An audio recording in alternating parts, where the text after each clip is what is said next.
This is Michael Imhotep, founder of the African History Network and host of the African History Network show.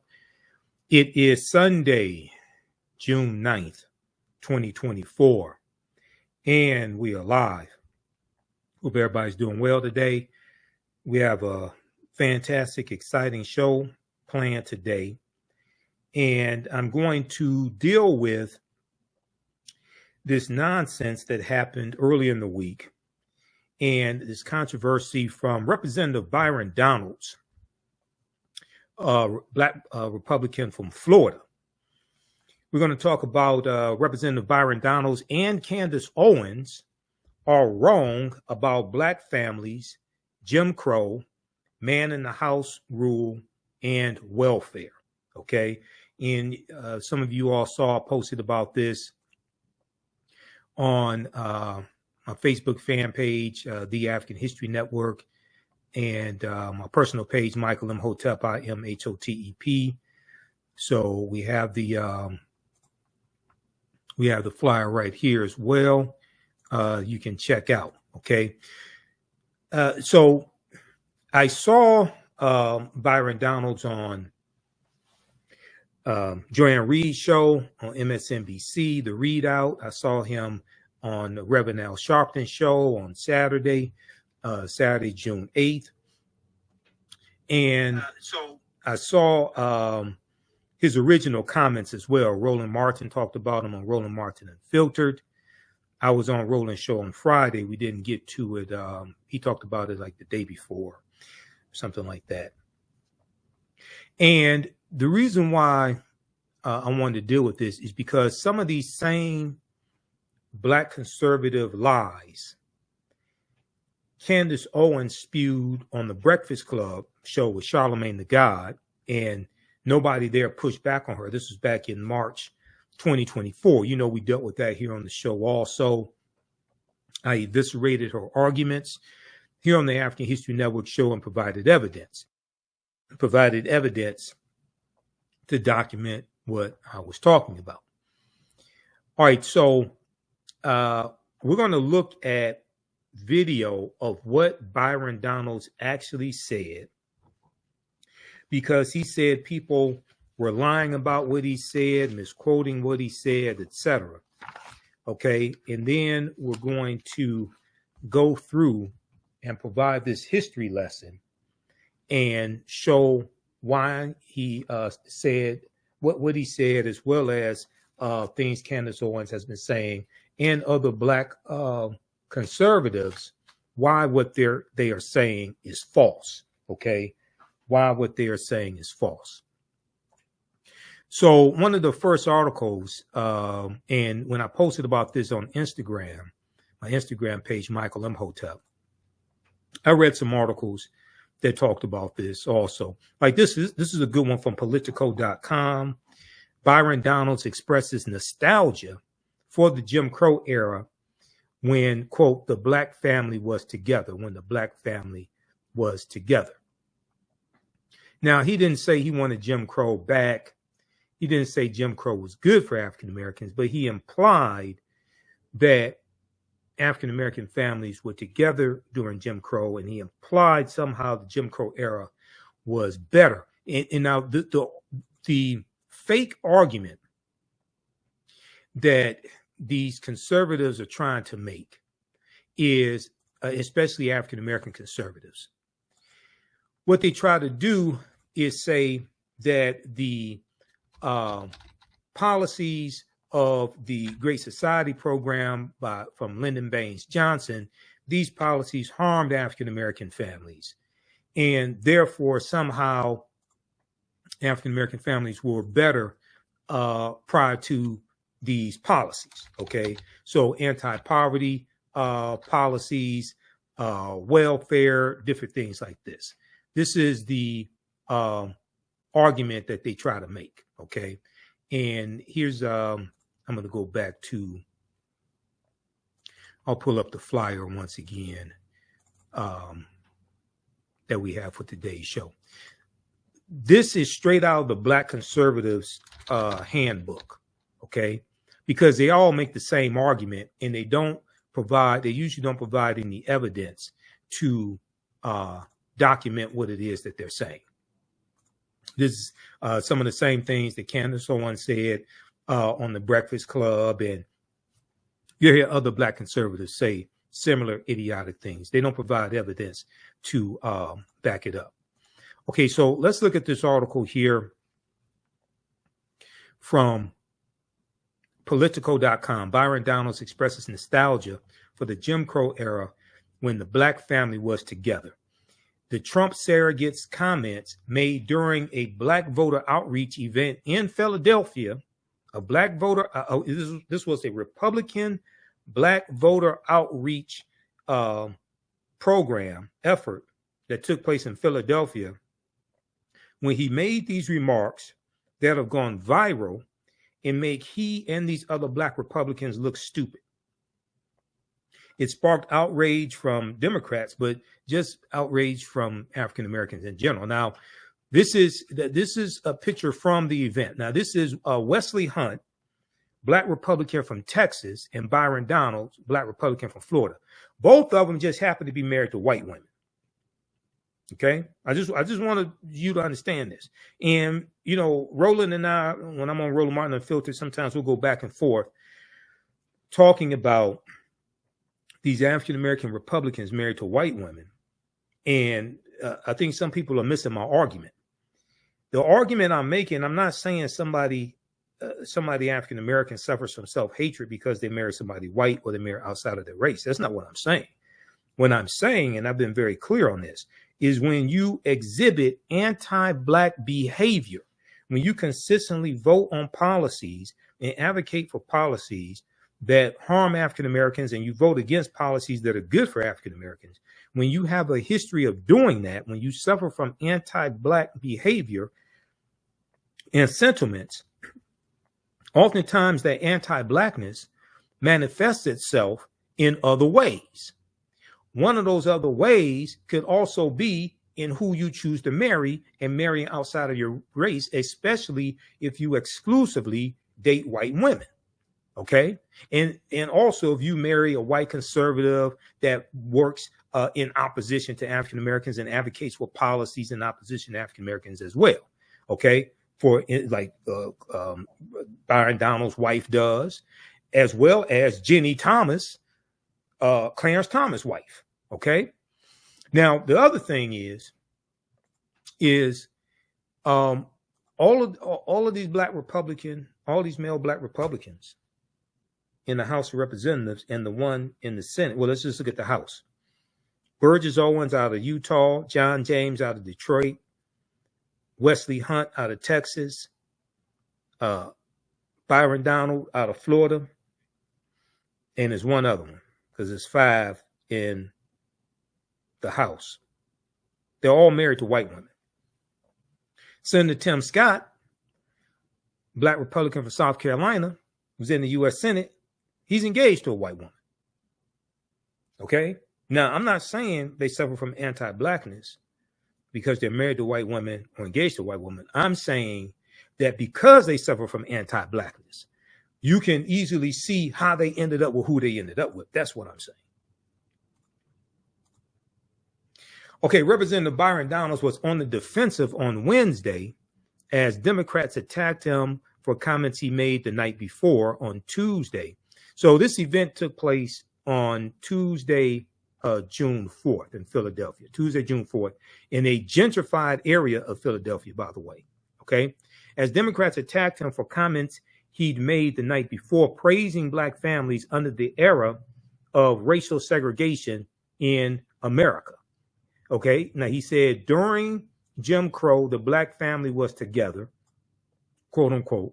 Donald said during a Black GOP outreach event in a gentrifying part of Philadelphia on Tuesday, and he criticized decades-old policies from former President Dwight Eisenhower and Lyndon Baines Johnson for promoting a culture of what they call dependence, promoting a culture of dependence, and saying this made Black people dependent on the government. Now, they don't talk about government subsidies for corporations. They don't talk about government subsidies for white farmers. They don't talk about government subsidies for corporations and Donald Trump's $2 trillion tax cut for corporations. They don't talk about corporate welfare. They don't want to deal with that.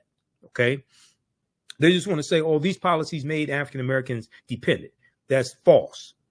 Quote, during Jim Crow, more black people were not just conservative, because black people always have been conservative minded, but more black people voted conservatively, end quote. This is what he said. Now, this doesn't make any sense right here, because if you actually understand the history of Jim Crow laws in the South, Jim Crow laws were against African Americans voting, generally speaking. So how would they vote? How were most African Americans voting conservatively when they couldn't vote?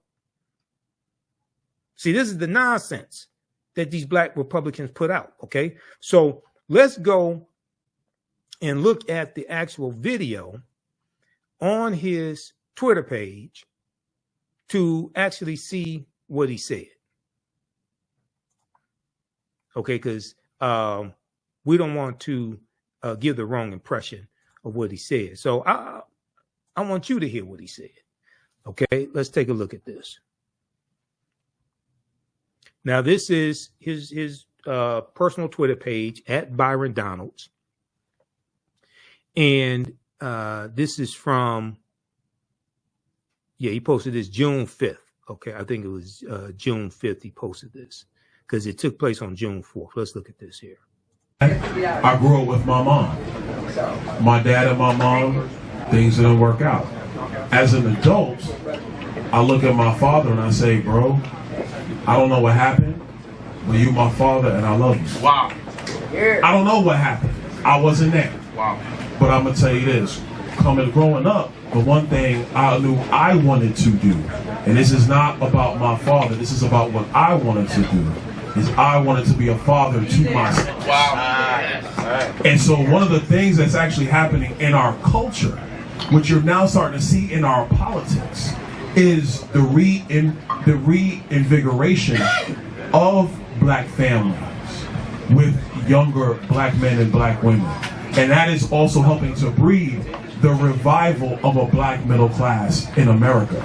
You see, during Jim Crow, the black family was together. That's right. During Jim Crow, more black people were not just conservative, because black people always have been conservative minded, but more black people voted conservatively. And then H.E.W., Lyndon Johnson, and then you go down that road, and now we are where we are.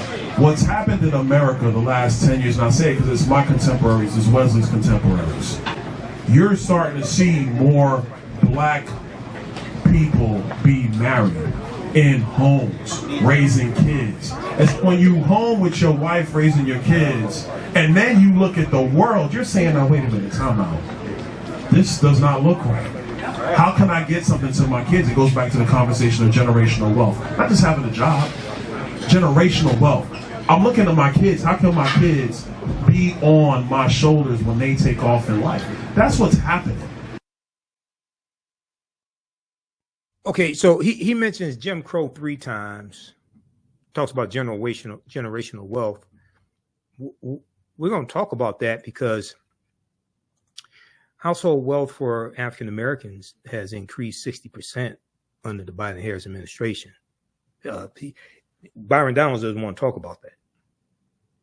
Okay, so he brought up Jim Crow 3 times. Okay, so after that took place, what happened was House Minority Leader Representative Hakeem Jeffries, who understands history because one of his uncles is one of my teachers, Dr. Lyndon Jeffries.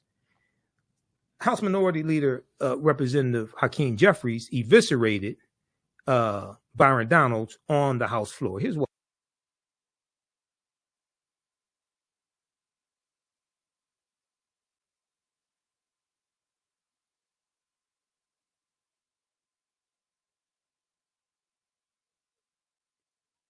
I posted this video on my Facebook fan page, The African History Network, and my Instagram page, Michael Imhotep, Imhotep. So this is House Minority Leader Representative Hakeem Jeffries, and he understands history because his uncle is one of my teachers, Dr. Lyndon Jeffries. Let's take a look at this. Come to my attention that a so-called leader has made the factually inaccurate statement that black folks were better off during Jim Crow.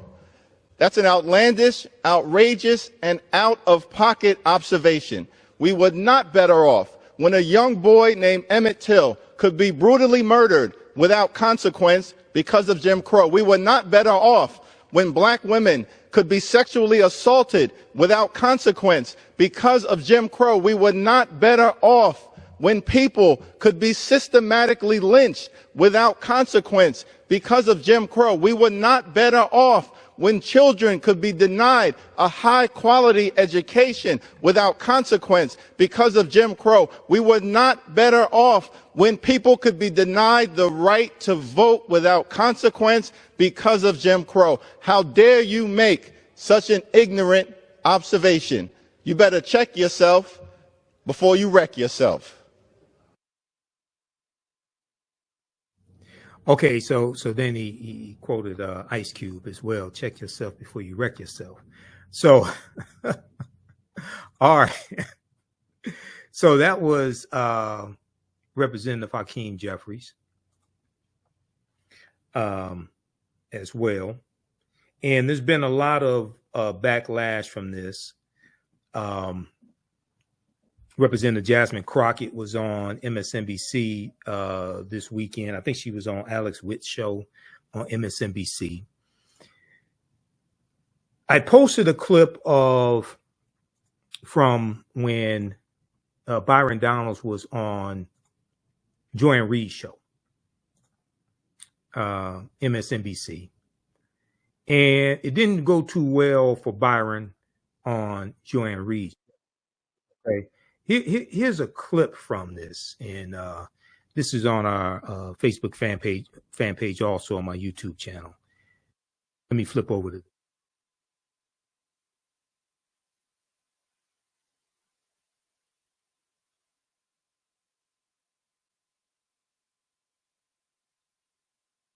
Which creates better people.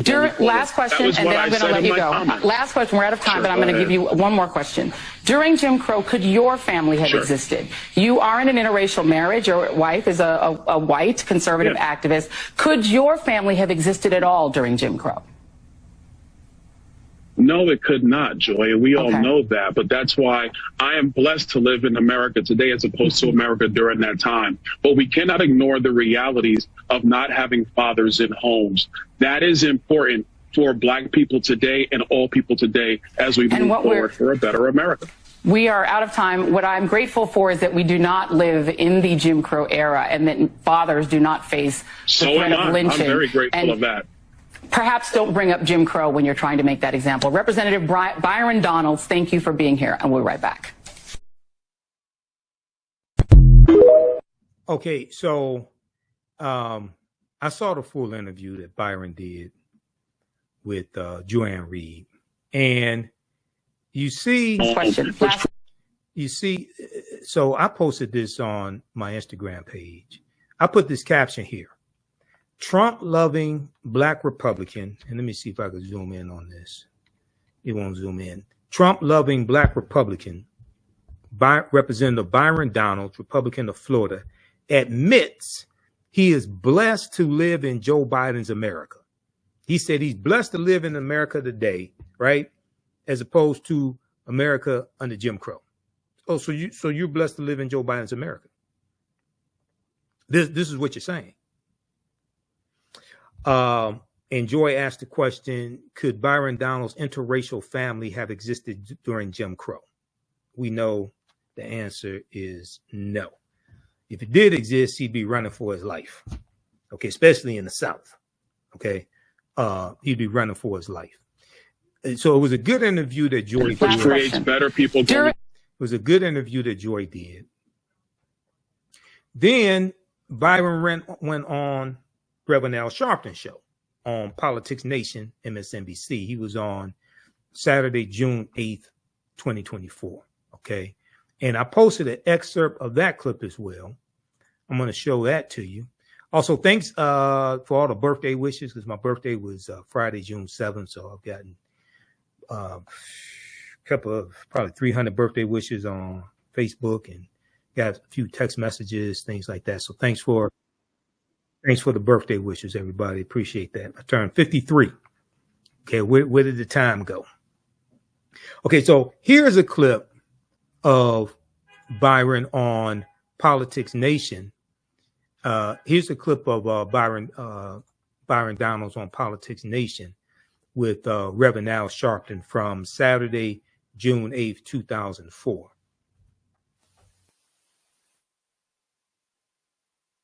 We are going to talk about the era, Congressman, and you name a race-based law, then you cannot take race out of the fact Jim Crow was a law against black people. You weren't just talking about the era of Dwight Eisenhower and Harry Truman. You named Jim Crow. There's only one way you could deal with Jim Crow, and that's by race. I mean, look, you and I have mutual friends. People say you're a straight shooter.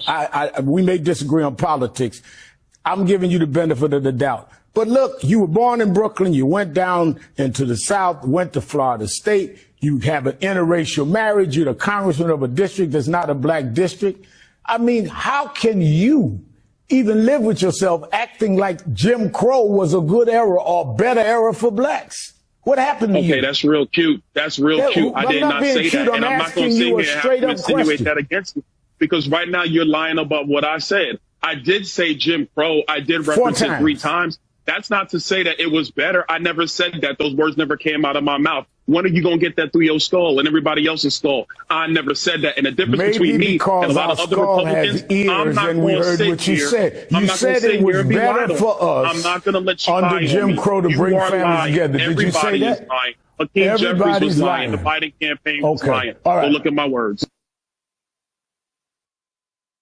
So Byron Donalds sounds like Donald Trump. Everybody's lying on me. People setting me up. The B set me up. He sounds like Donald Trump. Okay. But Donalds is the one who interjected Jim Crow.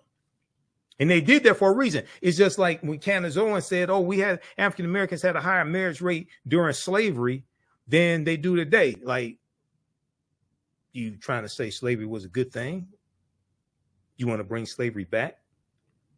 So I'm going to go through and dissect these arguments and provide historical evidence to show how these people are lying. Okay. Byron Donalds, Candace Owens, these other black conservatives out here who are running this hustle. They're all reading from the same black conservative playbook. They're all reading from the same black conservative playbook. I understand the playbook. That's how I know what they're about to say. And that's how they all say the same thing. Okay. So let's look at, let's approach it this way.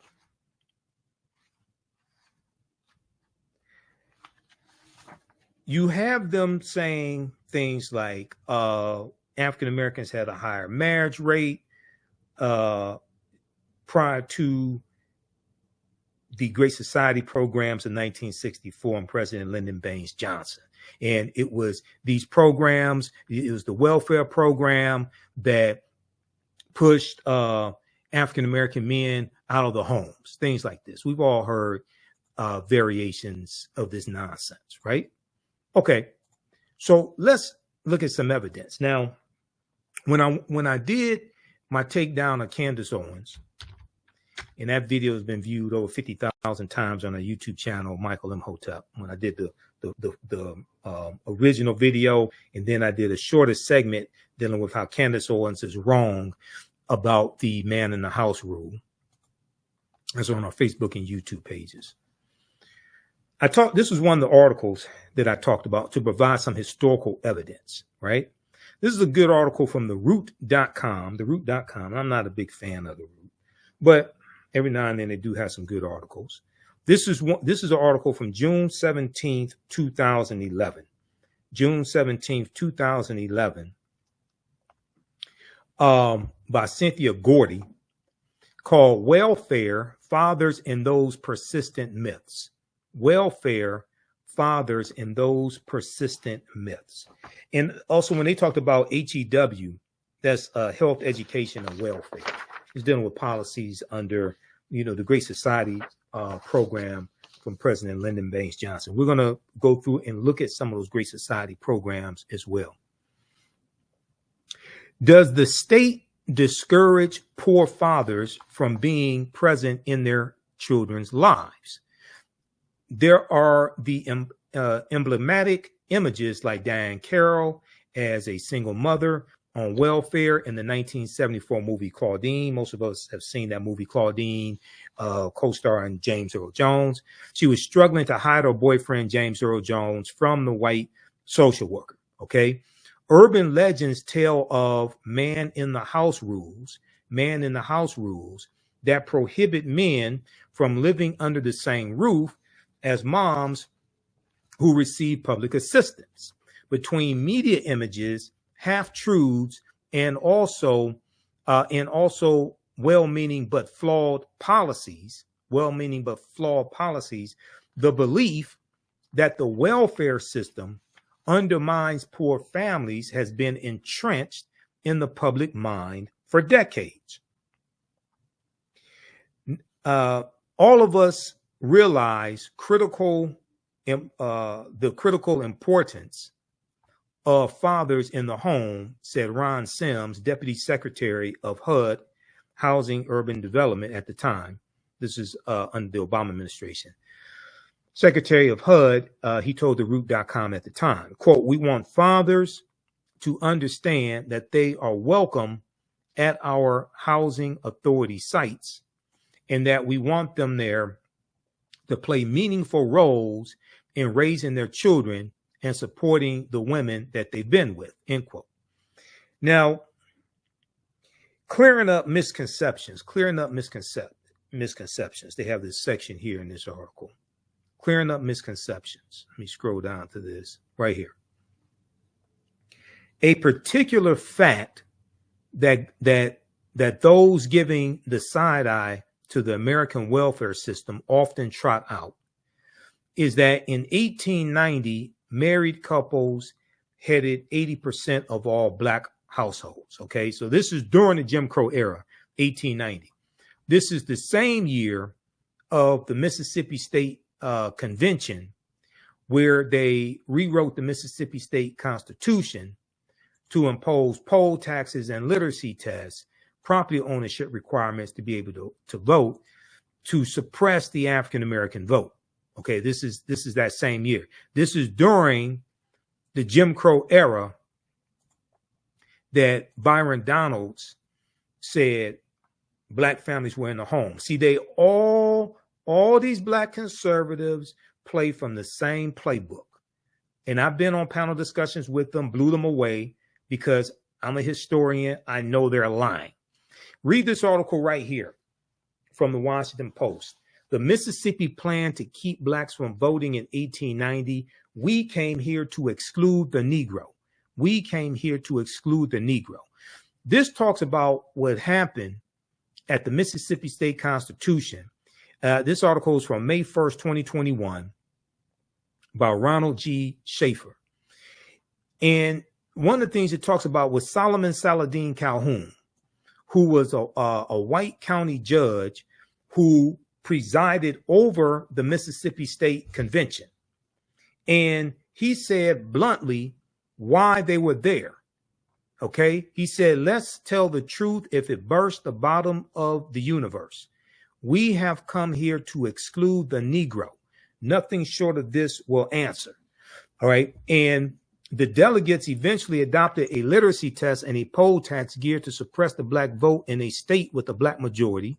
The Mississippi plan became the model throughout the South, part of a raft of racially oppressive Jim Crow laws that ended Reconstruction. Okay, now, Jim, you're going to have some Jim Crow laws prior to Reconstruction ending. Going back to like 1865, 1866, these were Black codes, right? But the Union troops are in these former Confederate states in the South, enforcing to various extents the new rights of African Americans. So these Black codes, these Jim Crow laws, don't take really full effect until after Reconstruction ends with the Compromise of 1877. Okay.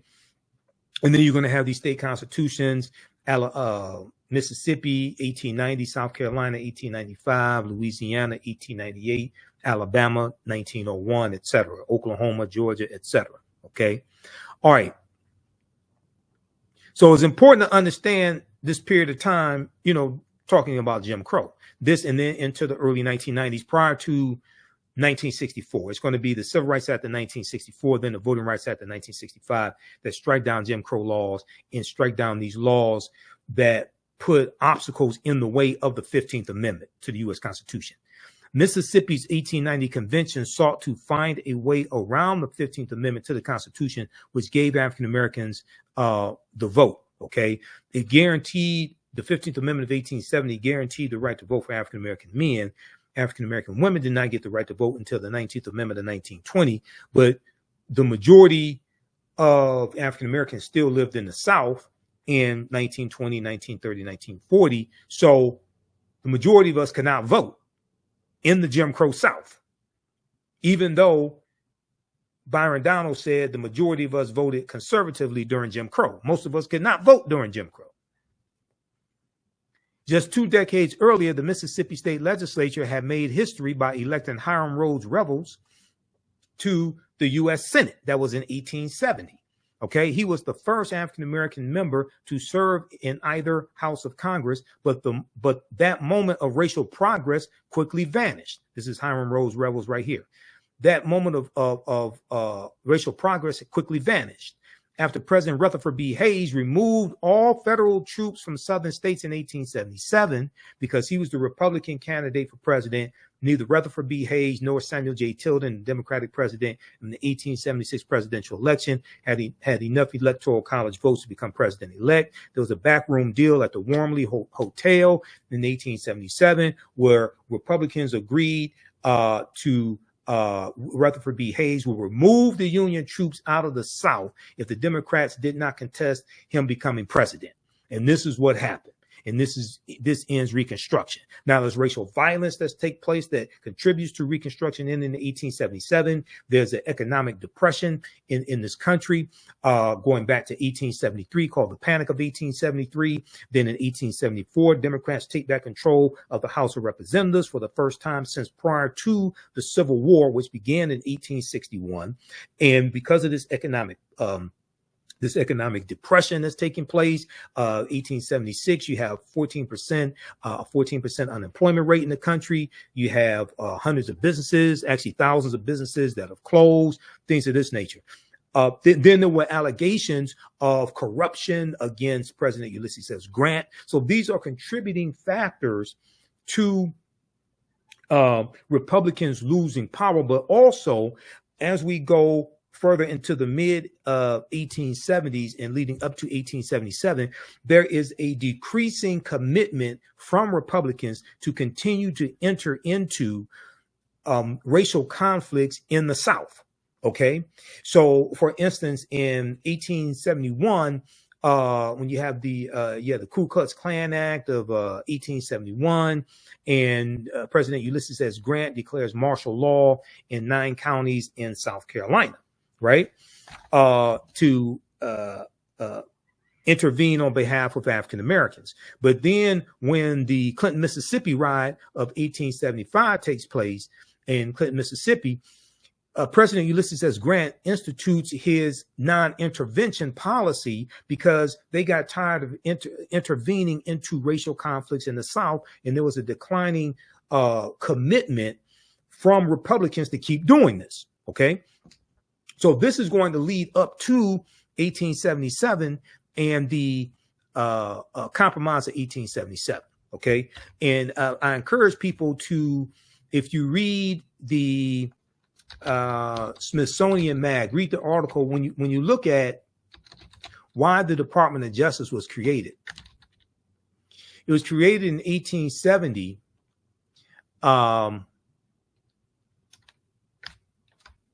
It was created in 1870 during Reconstruction, largely to enforce the new rights of African Americans. And this was created by Congress. The U.S. Department of Justice that still exists today. Merrick Garland is the Attorney General. We know the office of the Attorney General goes back to 1789, but the actual U.S. Department of Justice was not created until 1870. So if we look at this article here from SmithsonianMag.com, official website of the Smithsonian Institute, official magazine website of the Smithsonian Institute, created 150 years ago, the Justice Department's first mission was to protect Black rights. Created 150 years ago, the Justice Department's first mission was to protect Black rights. In the wake of the Civil War, the government's new force sought to enshrine equality under the law. Now, this is an excellent article by Brian Greene, July 1st, 2020. Okay, this is like 2 months after George Floyd was killed. That was May 25th, 2020. Now, this lithograph right here, this is the Lost Cause, Worse Than Slavery. This is the White League and the Ku Klux Klan, two domestic terrorist organizations. A cartoon by illustrator Thomas Nast shows a member of the White League and a member of the Ku Klux Klan joining hands over a terrorized Black family. Incidentally, Thomas Nast was the cartoonist who really popularized the secular figure of Santa Claus. It's Thomas Nast's drawings of the jolly fat fellow in the red suit with the rosy cheeks that really popularizes Santa Claus. Yes, you have Clement Clark Moore's poem, A Visit from St. Nicholas, but the actual image of Santa Claus that we know today goes back to Thomas Nast and his cartoon drawings of Santa Claus. Amos T. Ackerman was an unlikely figure to head the newly formed Department of Justice. In 1870, the United States was still working to bind the nation's wounds,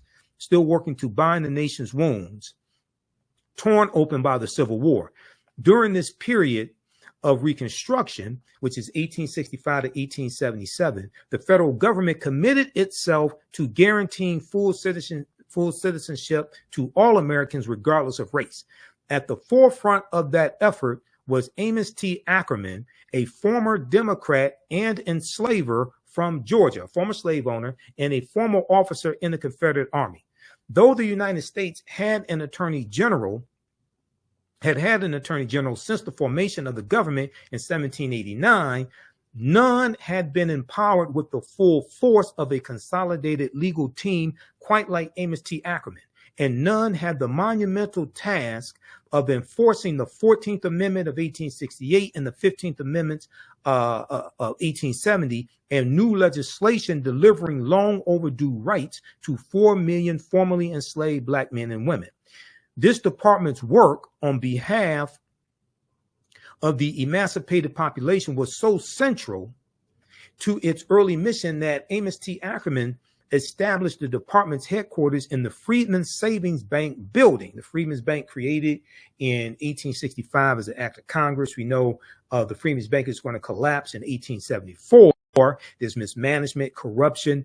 African Americans lose $2.9 million in deposits when the Freedmen's Bank collapsed in 1874. Now, in the immediate wake of the Civil War, which ends for all practical purposes April 9th, 1865, when General Robert E. Lee surrenders to Ulysses S. Grant at Appomattox Courthouse in Virginia, even though the Civil War is still going to go on to a much lesser extent for another 16 months.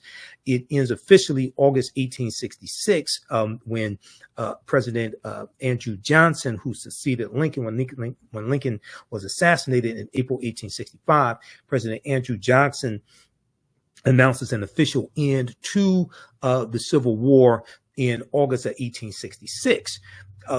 Even though General Robert E. Lee, even though his army in Northern Virginia was the largest Confederate army, it was not the only Confederate army. Okay, so there was General Joseph E. Johnston of Tennessee. There was Nathan Bedford Forrest, that traitor, Nathan Bedford Forrest, who goes on to become the first Grand Wizard of the Ku Klux Klan in 1867. And Nathan Bedford Forrest also led the Fort Pillow Massacre in 1864, where you had about 200 African-American Union soldiers who were brutally murdered, brutally executed, many of them shot point blank in the head on General Nathan Bedford Forrest's orders. Okay, so these smaller Confederate armies, terms of surrender had to be negotiated with those generals as well. So the Civil War goes on for a much smaller extent for another 16 months. Officially ends August 1866. History.com has a good article dealing with that. So I teach all this in my the second online class that I teach. And we have a new course starting up on Sunday, June 23rd, 4 p.m. Eastern Standard Time, 2024. Black resistance movements from the Haitian Revolution, U.S. Civil War, Civil Rights Movement, and Black Power Movement, 1800 to 1968. Okay, so you can register for that at our website, AfricanHistoryNetwork.com, and we'll get you some more information on that as well. How's everybody doing? How you like this type of information? Tavares said, "Happy birthday, brother Michael." Okay, thanks. So hopefully you're learning a lot here, because we're gonna get deep into this. Okay, I'm just warming up. All right, I just did a presentation for the Unity group. I just did a webinar for them from 6 p.m. to 8 p.m. today. So I did 2 hours with them. So now we're here for the African History Network show today. So I'm just warming up. All right. So in the immediate wake of the Civil War, Amos T. Ackerman, a New Hampshireite who settled in Georgia in the 1840s, looked to the future, leaving the Democrats for the Republicans. He left the Democratic Party for the Republican Party and prosecuting voter intimidation cases as a U.S. District Attorney in his adopted state of Georgia. Reflecting on his decision to switch his allegiance to the party of Lincoln, the Republican Party, Amos T. Ackerman said, quote, "Some of us who had adhered to the Confederacy felt it to be our duty when we were to participate in the politics of the Union to let the Confederate ideas rule us no longer. Let the Confederate ideas rule us no longer. Regarding the subjugation of one race by the other as an appurtenance of slavery, we were content that it should go to the grave in which slavery had been buried," end quote. So what's going to happen is that martial law is going to be declared in 9 counties in South Carolina, okay, by President Ulysses S. Grant. You're going to have the Ku Klux Klan Act of 1870. Let me go to that here. In reaction to the racial violence, Congress passed the Ku Klux Klan Act, which President Ulysses S. Grant signed into law in April 20th, 1871, providing Amos T. Ackerman unprecedented tools to subdue the Ku Klux Klan, okay? Because you're going to have, Lou Faulkner Williams in her book, The Great South Carolina Ku Klux Klan Trials, 1871 to 1872, wrote that the Klan conducted a year-long reign of terror throughout the region, starting with the November 1870 elections, whipping black and white Republican voters. An army general sent down to quell the riots after local police and state troops failed to do so, estimated the Klan numbered more than 2,000 sworn members in York County alone. Okay, this is this is basically in South Carolina. Quote, "The South Carolina Klan, in its fury," Lou Faulkner Williams wrote, "committed some of the most heinous crimes in the history of the United States," quote unquote. The 1910 novel The Klansman, on which the film The Birth of a Nation is based upon, reportedly draws on these events in York County. So when you see my presentations, see my lectures and in my class that I teach, when we talk about the movie The Birth of a Nation, right? The movie The Birth of a Nation rejuvenates the Ku Klux Klan. The Klan had largely died out by 1915. The 1915 is the 50th anniversary of the 13th Amendment of 1865, December 6, 1865, which legally ends slavery.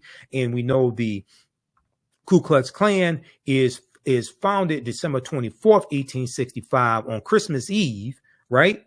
About a week after the 13th Amendment is adopted. 13th Amendment is adopted December 18th, 1865. And incidentally, this is when Kentucky and Delaware are going to end slavery. Kentucky and Delaware, which were two of the four border states, and we know the border states of Maryland, Missouri, Kentucky, and Delaware were exempt from the Emancipation Proclamation issued January 1st, 1863, which is why saying Juneteenth was the last day of slavery is a lie, because Kentucky and Delaware didn't abolish slavery until 6 months after Juneteenth, December 18th, 1865, when the 13th Amendment was adopted. See, so this is why some of this, even though it's important to celebrate Juneteenth and we have to deal with history, economics, law, and politics in our Juneteenth celebrations, and I'll be speaking at some Juneteenth celebrations here in Detroit on June 14th and the 15th. But we have to correct the history of Juneteenth and protect the history of Juneteenth. So the history of Juneteenth is right in this period of time when we're talking about Jim Crow laws and we're talking about the Reconstruction era. You have to understand the history of that period to actually be able to utilize the Juneteenth federal holiday effectively. This can't be Black folks cookout day. This can't be just a day off from work and you get drunk and eat watermelon and eat ribs and hot dogs and hamburgers. This can't be a Black version of the 4th of July.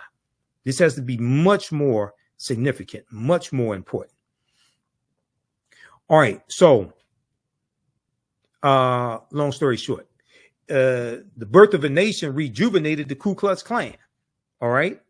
And we know that it's going to be the second incarnation of the Ku Klux Klan, which is founded in October 1915 by the Reverend William Joseph Simmons after he sees the movie The Birth of a Nation. Okay. And that second incarnation of the Ku Klux Klan is going to have both Democrats and Republicans.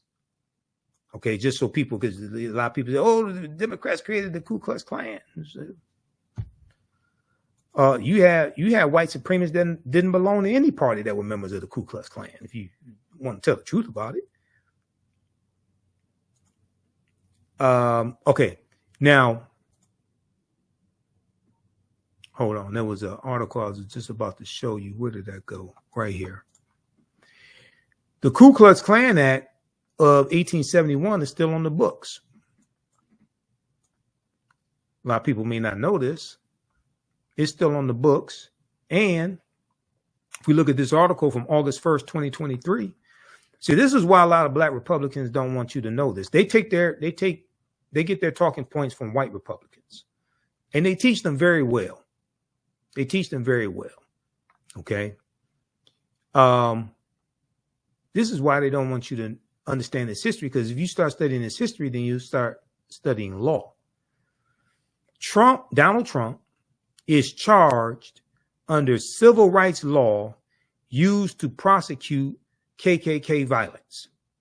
This is from the Washington Post. The provision was originally adopted in 1870 and was intended to protect the newly codified rights of Black citizens and the Civil War, after the Civil War. This is a good article by Isaac Stanley Becker and Spencer S. Sue, August 1st, 2023, from the Washington Post. And it deals with the Ku Klux Klan Act of 1871 that we just talked about during the Reconstruction era.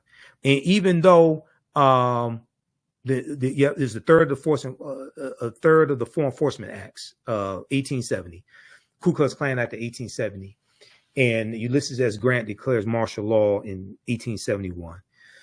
The statute, section 241 of Title 18 of the U.S. Code, was originally adopted as the Enforcement Act of 1870. It was the first in a series of measures known as the Ku Klux Klan Acts, designed to protect rights guaranteed by the 13th, 14th, and 15th Amendments, collectively called the Reconstruction Amendments. Section 241 makes it a crime to conspire, to injure, oppress, threaten, or intimidate any person, end quote, exercising a right protected by the Constitution or federal law. The 45-page indictment secured by Special Counsel Jack Smith accuses Donald Trump of a conspiracy against the right to vote and to have one's vote counted, end quote, in violation of Section 241. The alleged offense under Section 241 is among 4 counts included in the indictment, which argues that Donald Trump, along with 6 unnamed co-conspirators, eroded trust in the administration of the election and, quote, pursued unlawful means of discounting legitimate votes and subverting the election results, end quote. Those means, according to the indictment, included strong-arming state officials to change electoral college votes won by Joe Biden, and recruiting fraudulent electors in swing states prepared to override the will of voters. The alleged conspiracy included using the authority of the Justice Department to create doubt about the election results and encourage the presentation of those illegitimate electors as alternatives to Biden's valid electors. And according to the indictment, it involved pressuring Vice President Mike Pence to delay or thwart the certification of Biden's victory on January 6, 2021, and capitalizing on the violence unleashed that day to, quote, levy false claims of election fraud and convince members of Congress to further delay the certification based on those claims, end quote. Okay. So what Donald Trump is charged with from Special Counsel Jack Smith is directly related to the Ku Klux Klan Act of 1870, which was put in place to protect the rights of African Americans. And this son of a bitch tried to invalidate the vote of 16.9 million African Americans when he tried to overturn election results. He belongs up underneath the prison for the rest of his miserable life. Initially wielded against the Ku Klux Klan for keeping newly emancipated Black people from exercising their right to vote, Section 601 has also been used to prosecute a wider range of election subversion, including threatening or intimidating voters, impersonating voters, destroying ballots, and preventing the official count of ballots. It has also been a linchpin of broader civil rights enforcement used to prosecute hate crimes and law enforcement misconduct. Derek Chauvin, the police officer who pressed his knee into George Floyd's neck in Minneapolis, pleaded guilty in 2021 to violating a related statute, Section 242, which makes it a crime for public officials acting in their official capacity to deny a person's constitutional right. Any Black person who sits up and supports a white supremacist domestic terrorist like Donald Trump is sick, and they either don't understand history and they're lying to you, or they do understand history and they're still lying to you. You can't understand history and support this demon right here, Donald Trump. Go read this article here. What Donald Trump is being charged with, the law that he's being charged with, that's from the Ku Klux Klan Act. Isn't it poetic justice that this traitor is being charged with the same thing that they were charging these domestic terrorist Klansmen in 1871 of prosecuting them and putting them in jail? Now, let me ask you a question. Who's explaining this to you? Who have you heard explain this to you? Has the Breakfast Club explained this to you? Charlemagne the God, all these black social media disinformation agents out here? Who's explaining this to you? This article didn't come out yesterday. This article, we talked about this here on the African History Network show before. This is the type of research I do. Okay. This article is from 2023.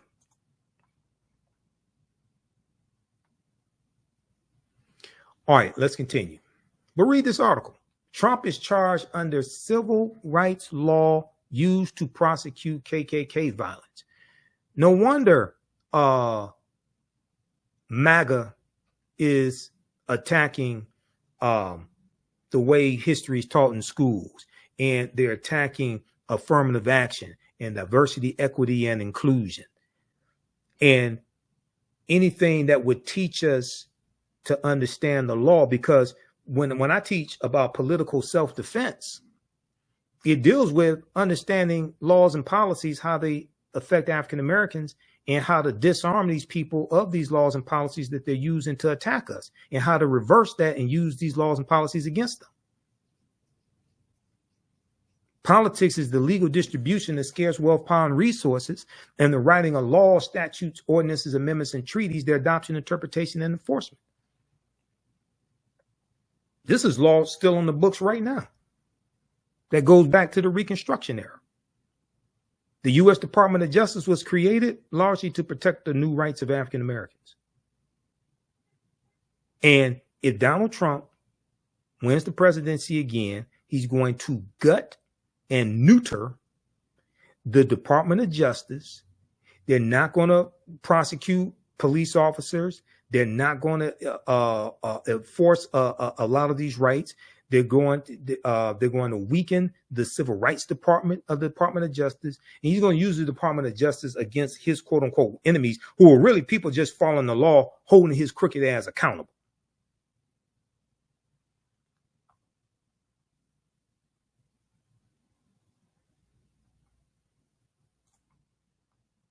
Okay, now we got this person. I don't know how often Velma watches the African History Network show. Probably not too often. She said, my question to you is, do you understand that there is no one running for president that deserves the black vote in America? That's false. Have you read this document right here, Velma? Fact sheet: the Biden-Harris administration advances equity and opportunity for black Americans and communities across the country. This is a 36-page document that takes you through policy by policy. Now, this one was last updated February 27, 2023. I've read the new one that was updated February of 2024. And it's good. See, I don't get into arguments with people that don't understand politics and law. This takes you through, this is at whitehouse.gov, where all this information is. I've gone through and read numerous fact sheets there that break down these policies and show you directly how these policies from the Biden-Harris administration are helping the African-American community. They talk about the bipartisan infrastructure bill. Yeah, but out of 260 Republicans, only 34 voted for it. Only 19 in the Senate and 14 in the House voted for it. Overwhelmingly, all the Democrats in both the House and the Senate voted for it. Yeah, it was bipartisan, but only 34 out of 260 Republicans voted for the bill, the $1.2 trillion infrastructure bill, the $1.9 trillion American Rescue Plan that lifted 1 million African-American children out of poverty, okay, that saved the U.S. economy. No Republicans in the House or the Senate voted for the bill. Implementing robust regulatory reform to reverse because Donald Trump either got rid of or greatly weakened 100 environmental policies that were held over from the Obama administration and previous administrations, and environmental racism, climate change, and environmental issues disproportionately negatively hurt African Americans. Black-owned businesses, you see the fastest rate of African American-owned businesses being created in 30 years. The lowest unemployment rate in history of African Americans in April 2023, when it dropped down to 4.7%. I was looking at that earlier today. 15 million jobs created, 2.6 million jobs for African Americans. The president's economic agenda has led to a historically low unemployment, including among Black Americans. That's true. Lowering energy costs, the Inflation Reduction Act, because African Americans are disproportionately harmed by the temperatures in our communities being higher temperatures because of climate change. So the Inflation Reduction Act it reduces energy costs. And this is the first really large bill to fight against climate change. Making home efficiency upgrades more affordable, creating economic opportunities and good paying jobs, supporting unions. One of the things Biden did was he signed an executive order that required at least $15 an hour to be paid for all federal employees and contractors. African Americans are 18.4% of the federal workforce. That gave a lot of them raises. Provide relief to farmers. The Inflation Reduction Act includes $5.3 billion that will provide relief to tens of thousands of farmers. Of that money, $3.1 billion will help distressed borrowers pay off their farm debts without ultimately taking the land or making the farmer ineligible for future assistance. An additional $2.2 billion will go to farmers who have suffered discrimination by the USDA farm programs, making critical investments in Black families and communities in the American Rescue Plan that no Republicans in the House or the Senate voted for. Historic expansion of the child tax credit, cutting child poverty to record lows for Black children. Then you look at the investment that was made for child care, supporting child care providers and reducing child care costs for Black families. Black families are nearly 2 times more likely than white parents to have to quit, turn down, or make a major change in their job due to child care disruptions. The American Rescue Plan that no Republicans in the House or the Senate voted for, that Byron Donalds voted against, that Wesley Hunt voted against, that every Black Republican in the House of Representatives voted against, and punk ass Senator Tim Scott voted against this as well. The American Rescue Plan provided a $39 billion lifeline to help child care providers stay open and compensate early child educators as they provide safe and healthy environments for children and help parents work. States have already delivered American Rescue Plan stabilization grants to more than 200,000 child care providers, 1 in 5 of whom are Black. That's 20%, with 13.5% of the population. That's 20% for those who are mathematically challenged. Let me repeat this. Who is explaining this to you? Who is explaining this to you? American Rescue Plan stabilization grants were delivered to more than 200,000 child care providers. 1 in 5 of these child care providers are African Americans, serving as many as 9.5 million children and their families. In most states, providers in 98% of persistent poverty counties receive aid, and more than half of the providers receiving funds were operating in the most racially diverse counties in the country. Okay, read the rest of that. Then you go, the American Rescue Plan also helped lower child care costs for all families, including Black families, including by expanding the child and dependent care tax credit. The American Rescue Plan tripled the earned income tax credit for 17 million workers without dependent children. Then they talk about the $46.5 billion that was in the American Rescue Plan for renter assistance for renters as well as landlords, and how some African Americans were able to take advantage of that and stay in their homes. Extending a lifeline to struggling small businesses and expanding access to capital.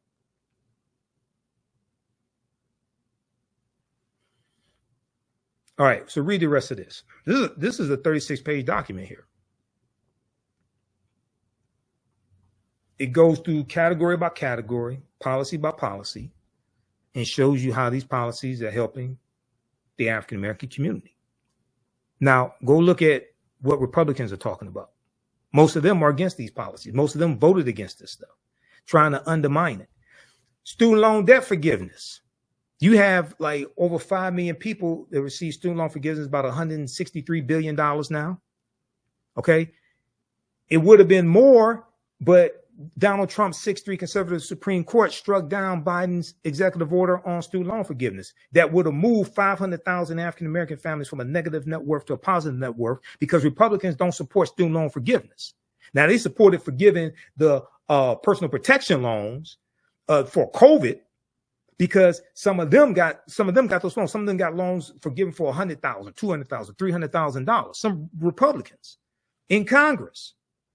Advancing equitable employment outcomes and boosting wages for Black federal workers. On June 25th, 2021, President Joe Biden signed an executive order on advancing diversity, equity, inclusion, and accessibility, DEIA, in the federal workforce. This executive order launched a whole of government initiative to cultivate a federal workforce that draws from the full diversity of the nation and that advances equitable employment opportunities for workers from underserved communities.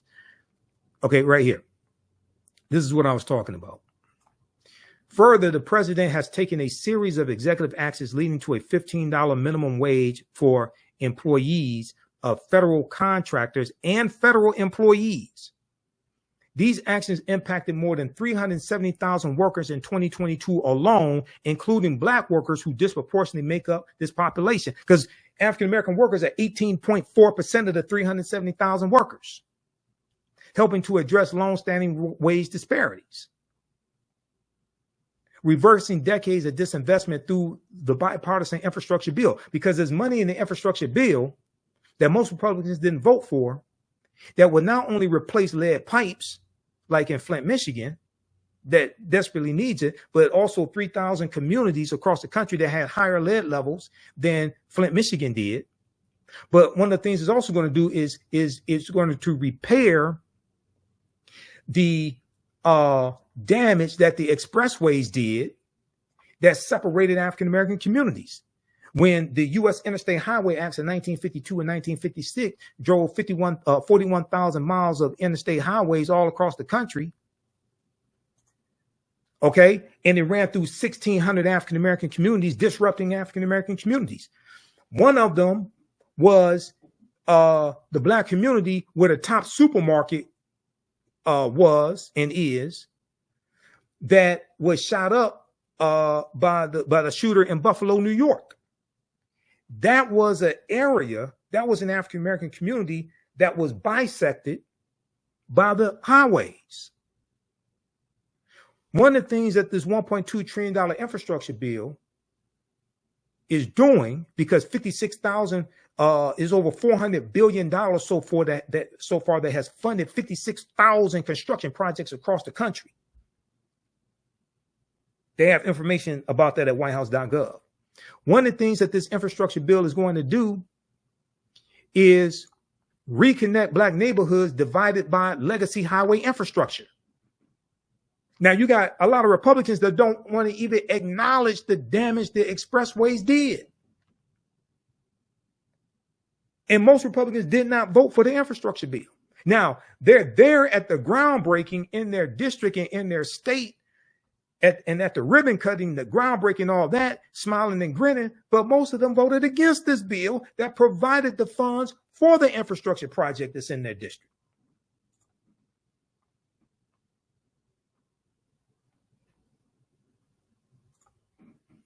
And provide other resources to finally give Black communities a fair shot at the American dream.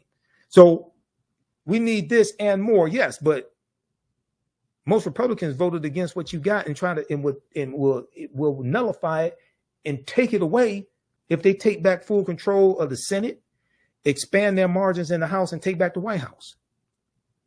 During the 20th century, federally funded infrastructure projects too often segregated and harmed low-income communities, especially predominantly Black neighborhoods. Construction of the federal highway system, in particular, cut off once thriving Black communities from resources and opportunity. The bipartisan infrastructure law that only 34 Republicans out of 260 voted for launched a new Reconnecting Communities program, which will invest $1 billion to help reconnect communities that were previously cut off from economic opportunities by transportation infrastructure.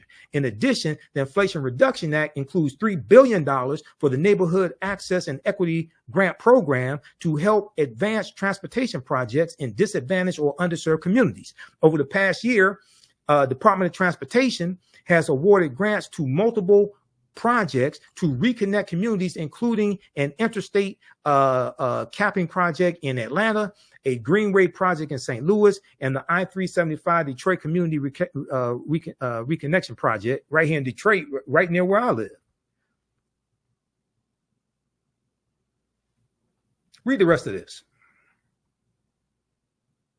Assisting black landowners in resolving title issues. An estimated 60% of black-owned land in the South is heirs' property that passes through inheritance without a will, and that, as a result, has historically rendered owners ineligible for U.S. Department of Agriculture, USDA programs, including lending. I've done entire shows dealing with heirs' property because the loopholes in heirs' property laws is one of the ways historically our land has been taken away from us. That and overtaxation, because about a month ago, we did the show when we talked about Andrew Carl's new book that deals with how African Americans, since like the Reconstruction era, have been overtaxed by $600 billion. In July 2021, the USDA rolled out the heirs property relending program, which primarily aids underserved communities, including Black Americans. The new program provides funds to assist heirs in resolving ownership and succession issues on farmland with multiple owners. Launched an initiative to cut junk fees. Who's tired of junk fees? Lowering healthcare costs and improving health outcomes for Black communities. President Biden is committed to keeping healthcare costs down for individuals and families and improving access to healthcare to address disparities in Black communities. These policies and programs include lowering healthcare costs and expanding coverage. There's a record number of people who signed up for the Affordable Health Care Act now, 41 million. Many of them are African Americans. Millions of lower and middle income Black families enrolled in health insurance marketplaces saw their premiums lowered or eliminated as a result of the American Rescue Plan and will continue to benefit from provisions included in the Inflation Reduction Act. Oh, by the way, did I tell you no Republicans in the House or the Senate voted for the Inflation Reduction Act? I forgot to tell you that. No Republicans in the House or the Senate voted for the Inflation Reduction Act, and they're saying if they take back control of the keep control of the House, take back control of the Senate and the White House, they're going to reverse some of the policies that are in the Inflation Reduction Act that are beneficial to us.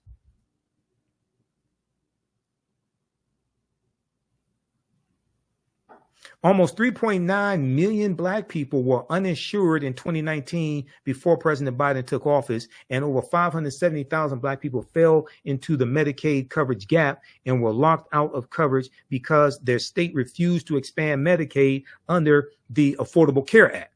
Like a lot of Republican-controlled states, a lot of them refused to expand Medicaid. Then the administration's efforts to expand access to coverage has driven the uninsured rate to historic lows, with more than 3.6 million people gaining coverage during last year's record-breaking 16.3 million American Care Act enrollment period. I haven't even talked about the $16 billion that HBCUs got from 2021 to 2024, which is a record amount of funding from any administration. I haven't even talked about that. Protecting Black maternal health. The administration is also committed to protecting Black moms and improving maternal health outcomes, including addressing unacceptably high rates of maternal mortality and morbidity that disproportionately impact Black mothers and families. They go through and deal with that as well. So read this, because I don't have time to get through all this.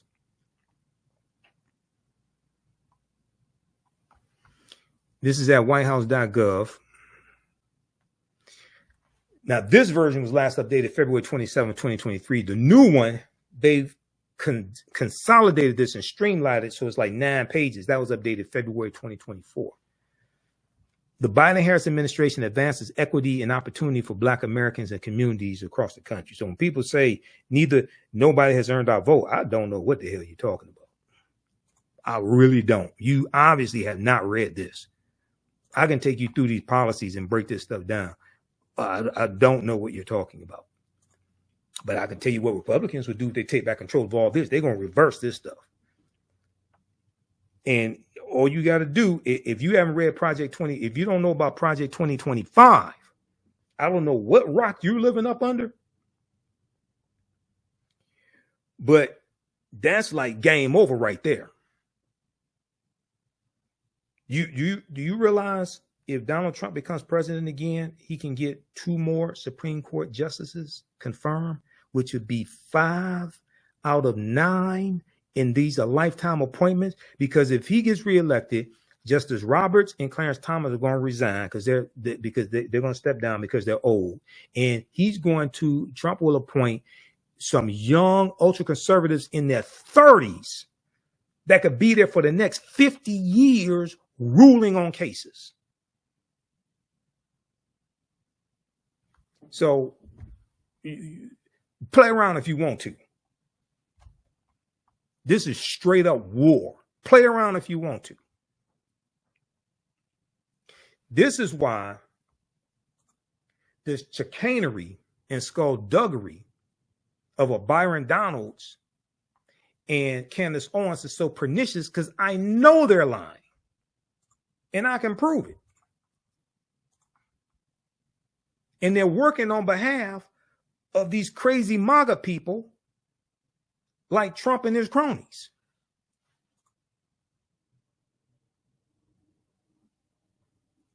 Okay, let's continue here. All right, now what I want to do, I want to go to, we're talking about man in the house rule, all that, right? Let's go back to this article here from theroot.com, because we started talking about Jim Crow history in the Jim Crow era. You got to understand, all this deals with history.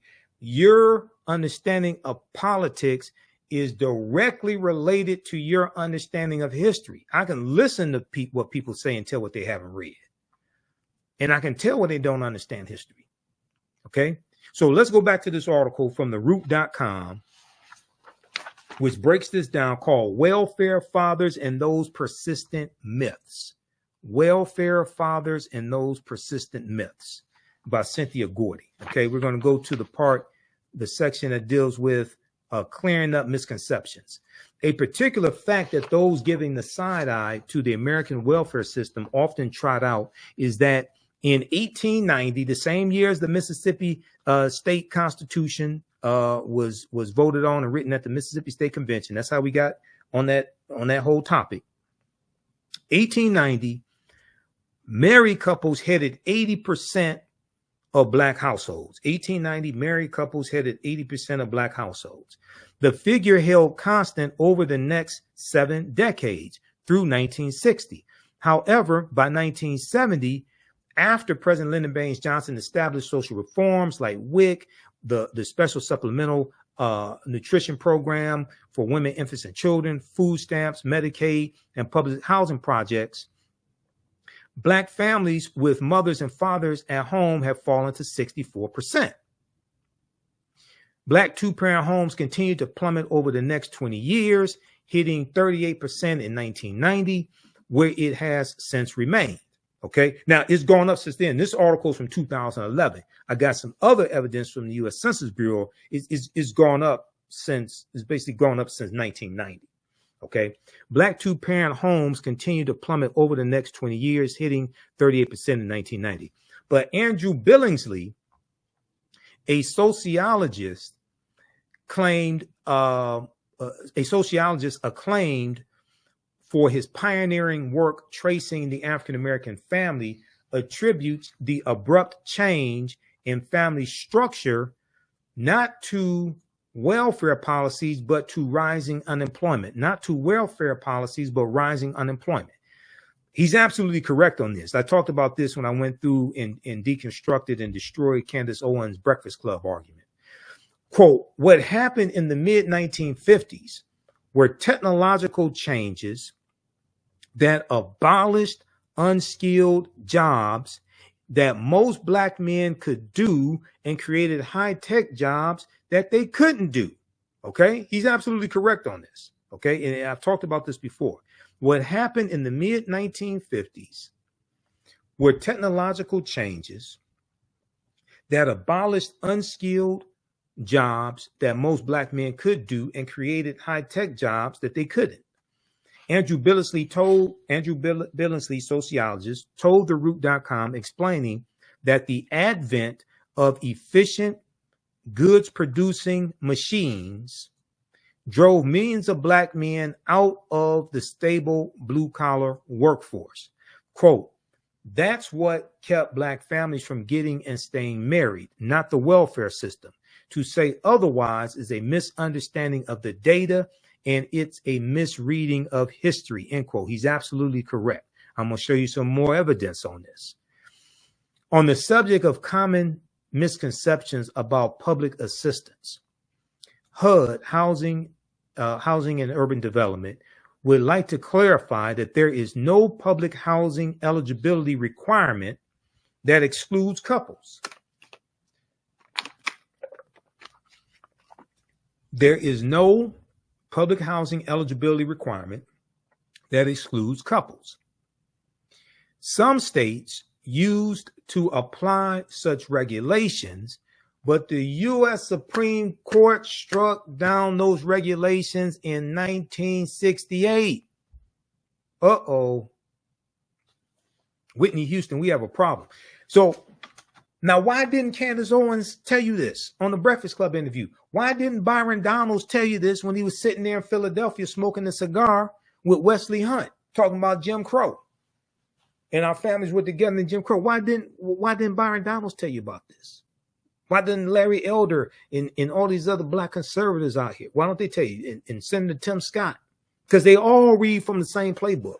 Quote, the notion that we have rules prohibiting fathers from living in the home is simply not true, said Sims, who added that the agency does take income levels into consideration. Quote, but if two parents are working and don't qualify, we have a significant supply of other affordable housing programs around the country for them, end quote.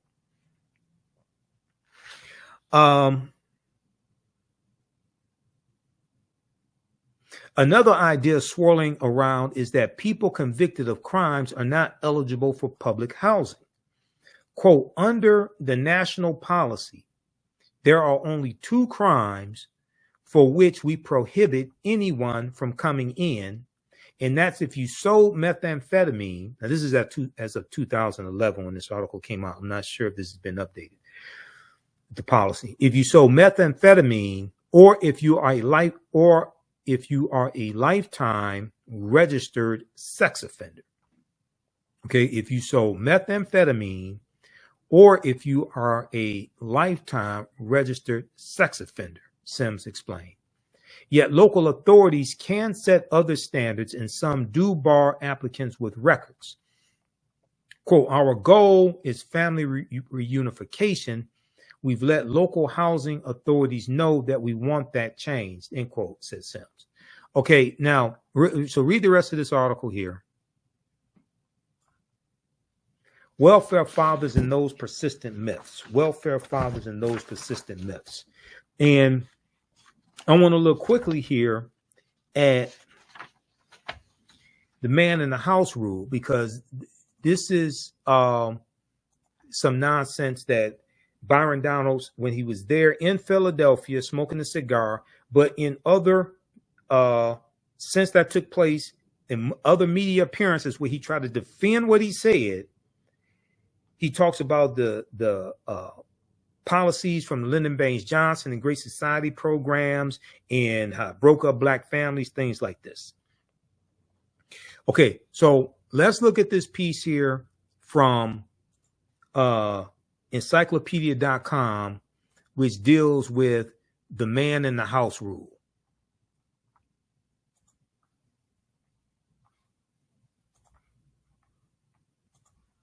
Let me grab this right here.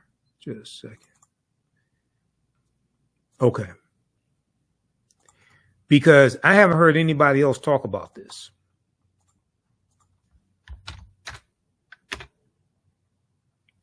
Man in the House rule, a regulation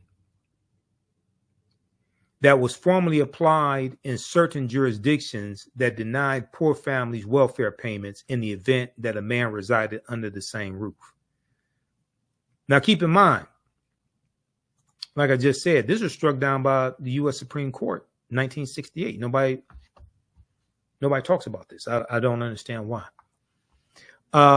Before we go to that, I want to remind you, if you like this type of information, give us a thumbs up, give us a heart, give us a like.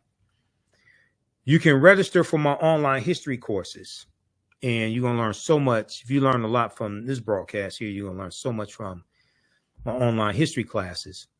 Visit our website, AfricanHistoryNetwork.com, AfricanHistoryNetwork.com.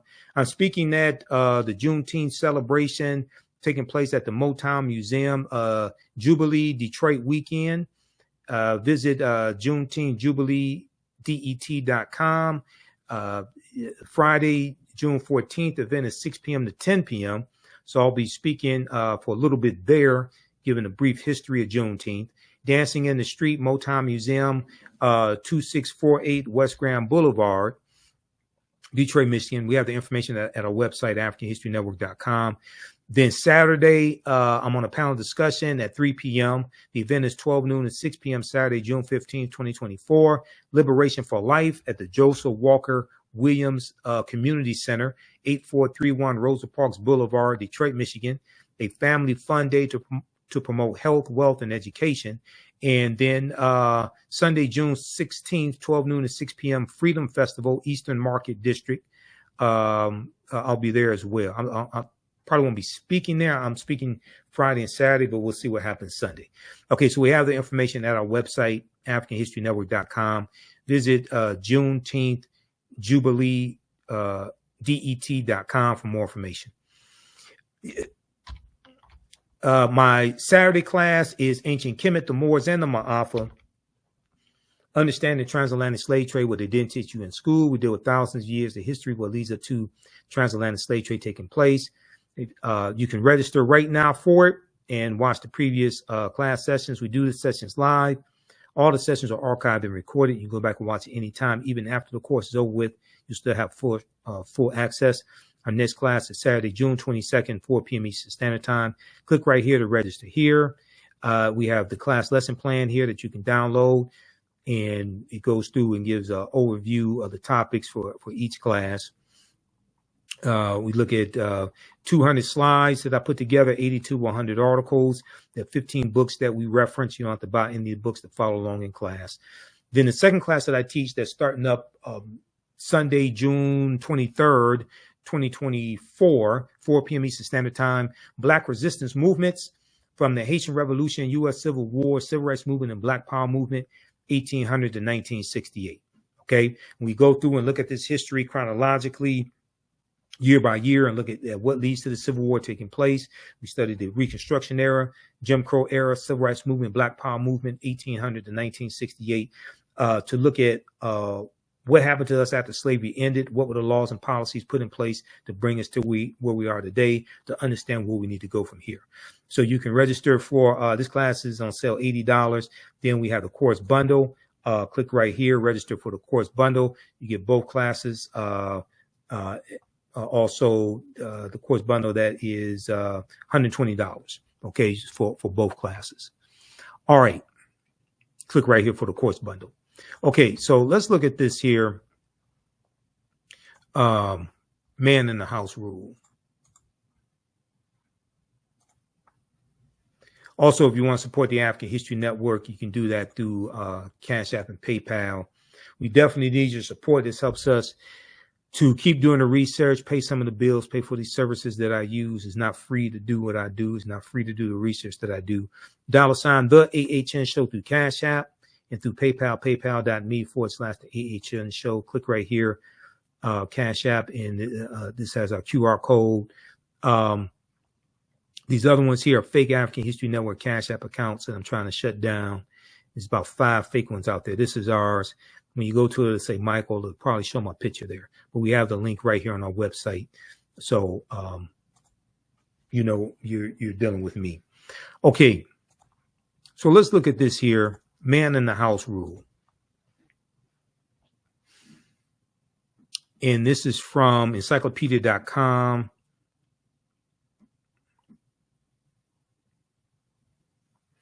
A regulation that was formally applied in certain jurisdictions that denied poor families welfare payments in the event that a man resided under the same roof with them. In the event that a man resided under the same roof with them. Under the man in the house rule, a child otherwise qualified for welfare benefits was denied those benefits if the child's mother was living with or having relations with any single or married able-bodied male. Okay, if the mother was living or having relations with any single or married able-bodied male. The man was considered a substitute father even if the man was not supporting the children. Before 1968, administrative agencies in many states created and enforced the man in the house rule. Now, this was enforced at the state level. See, Candace Owens and Byron Donalds, they blame President Lyndon Baines Johnson. They didn't say it was enforced at the state level, not coming from the federal government. Before 1968, administrative agencies in many states created and enforced the man in the house rule. In 1968, the U.S. Supreme Court struck down the regulation as being contrary to the legislative goals of the Aid to Families of Dependent Children, known as AFDC. But wait a second. The Black conservatives say this was the whole purpose of these diabolical programs to break up the Black family. The U.S. Supreme Court in 1968 struck down the regulation as being contrary to the legislative goals of Aid to Families of Dependent Children program, AFDC. The AFDC program was established by the Social Security Act of 1935. We're coming to that in just a minute because we're coming to look at the Great Society programs that these Black conservatives keep lying about that helped a whole lot of poor-ass white people. The AFDC program, established by the Social Security Act of 1935 under President Franklin Delano Roosevelt, and that was to help white people. This provides benefits to keep the children of impoverished parents. In the U.S. Supreme Court case of King versus Smith of 1968, the U.S. Supreme Court entertained a challenge to the man in the house rule brought by the 4 children of Miss Sylvester Smith, a widow. These children were denied benefits by Dallas County, Alabama. Alabama is one of the poorest states in the country. Red state, former Confederate state, Alabama. The red states, these are the poorest states in the country. Okay? Alabama, Mississippi, all these former slaveholding states. These children were denied benefits by Dallas County, Alabama welfare authorities based on their knowledge that a man named Williams was visiting Smith, Miss Sylvester Smith, on weekends and had sexual relations with her. The children of Miss Smith filed a class action lawsuit in federal court on behalf of other children in the state of Alabama who were denied benefits under Alabama's substitute father regulation. This regulation considered a man a substitute father if he lived in the home with the mother he visited the home frequently for the purpose of living with the mother, or he cohabitated with the mother elsewhere. King, citing Alabama Manual for Administration of Public Assistance, testimony in the case revealed that there was some confusion among the authorities on how to interpret the regulation. One official testified that the regulation applied only if the parties had sex at least once a week. Another official testified that sex every 3 months was sufficient. And still another official placed the frequency at once every 6 months. So there's confusion among the officials of how frequent the sex had to be. According to the High Court, U.S. Supreme Court, Congress did not intend that the AFDC program required children to, quote, look for their food to a man who is not in the least obliged to support them, end quote. The court maintained that when Congress used the term parent in the Social Security Act of 1935, which was for white people, it was referring to, quote, an individual who owed to the child a state-imposed legal duty of support, end quote. Ultimately, the U.S. Supreme Court, the highest court in the land, in 1968 struck down the man in the house rule by holding that under the AFDC provision in the Social Security Act, quote, the destitute children who are legally fatherless cannot be flatly denied federally funded assistance on the transparent fiction that they have a substitute father. So what this means is Byron Donalds and Candace Owens and these other black conservatives out here lying and buck dancing, they're lying.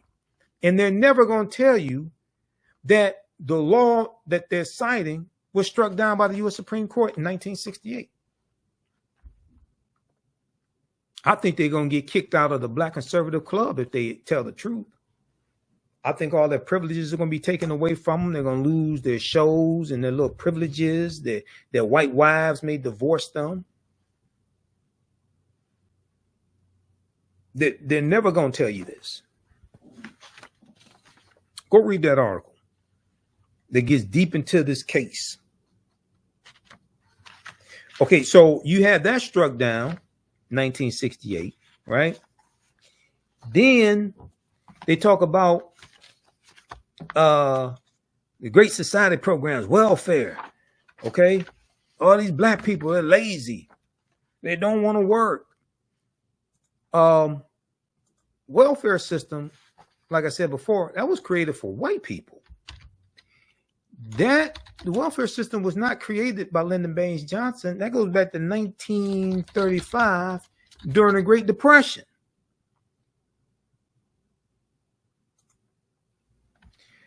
Let's look at this from archives.gov. What's archives.gov? That's the U.S. National Archives. You know, the same U.S. National Archives that wanted the classified documents back from Donald Trump. And he said because of the Presidential Records Act of 1978, he can keep the documents. But that's not what the Presidential Records Act of 1978 says. You can go read it at archives.gov, U.S. National Archives, because I read it. That's how I know he's lying. This says all those documents that presidents have are supposed to go to the U.S. National Archives because they belong to the people. If there's some documents that he has to keep or something, or what have, or if he needs documents for, like, to write a book, there's a process to go through to keep documents temporarily or something like that. You can't just say the Presidential Records Act says I can keep these documents, therefore you keep it, and then you ignore subpoenas from the National Archives. You just ignore that stuff. No. That's not how the real world works.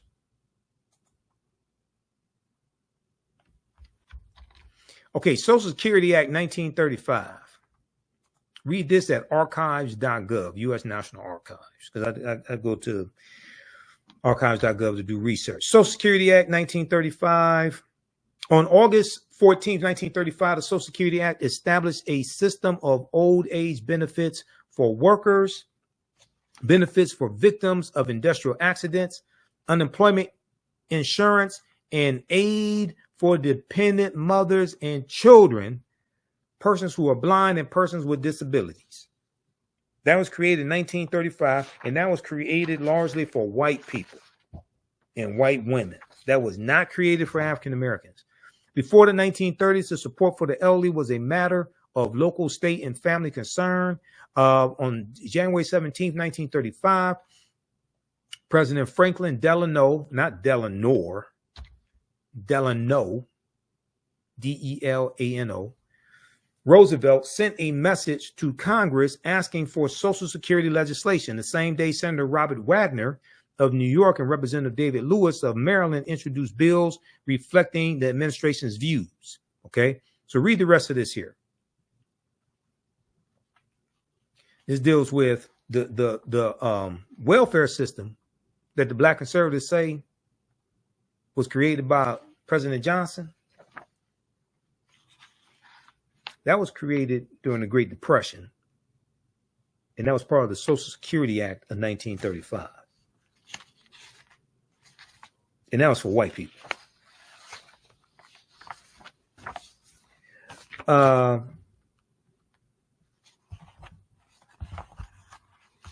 If we look here at, there was a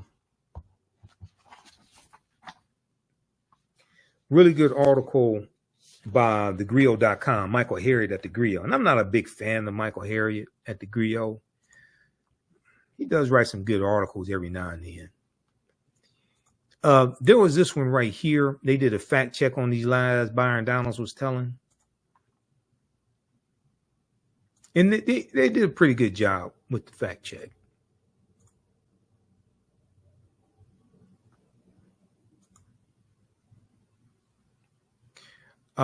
This article right here. Byron Donalds implied black people were better off under Jim Crow, so we checked. Byron Donalds implied black people were better off under Jim Crow, so we checked. Okay, this is from thegrio.com, picked up by Yahoo News, written Friday, June 7th, 2024, by Michael Harriot. This is Byron Donalds right here. He's a straight up idiot.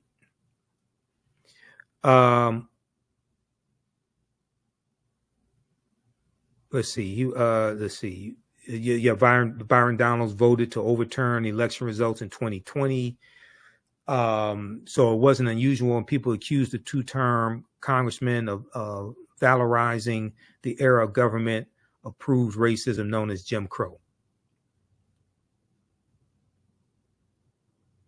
Okay, so they go through and break down, do some fact-checking here. What was Jim Crow? After the 1876 presidential election, 15 white men gathered in a room to figure out a solution to the first Stop the Steal movement, known as the Wormley Agreement or the Compromise of 1877. 5 Supreme Court justices, 5 senators, and 5 representatives awarded the presidency to the Republican candidate Rutherford B. Hayes in exchange for ending the Reconstruction era. The concessions included a specific accommodation that the federal government would stop forcing former Confederate states to recognize the constitutional rights of black citizens. Now, notice how none of these black conservatives want to tell you that the Republican Party turned their backs on African Americans. And this is one of the reasons why Reconstruction ended. Because the Republicans sided with the Democrats and said, if you let Rutherford B. Hayes become president, he removed the Union troops out of the South. Therefore, you can take back control of the governments and you can do whatever you want to do. None of these black MAGA conservatives / Republicans, notice how none of them tell you this. This is documented history. Legislatures in northern and southern states immediately created a series of racially discriminatory policies that became known as Jim Crow laws. For 100 years, from the end of race-based slavery until the passage of the Civil Rights Act in 1964, every black person in America lived under this constitutionally enforced government-approved system of white supremacy. Because of Jim Crow, the black codes created after emancipation were now the law of the land. Segregated schools were mandatory under Jim Crow. Under Jim Crow, it was perfectly fine to disenfranchise black voters and ban non-white people from living where they wanted. Jim Crow excluded black taxpayers from using facilities built and maintained with their tax dollars. Like, for instance, you couldn't use, generally speaking, you couldn't use the public library. Public library was for white people, but your taxpayer dollars are funding the public library. You may not have been able to be a police officer or work in city government, but your taxpayer dollars are funding city government and paying for the police officers. Or you can serve as a fireman. Couldn't work for the fire department, but your taxpayer dollars are funding the fire department.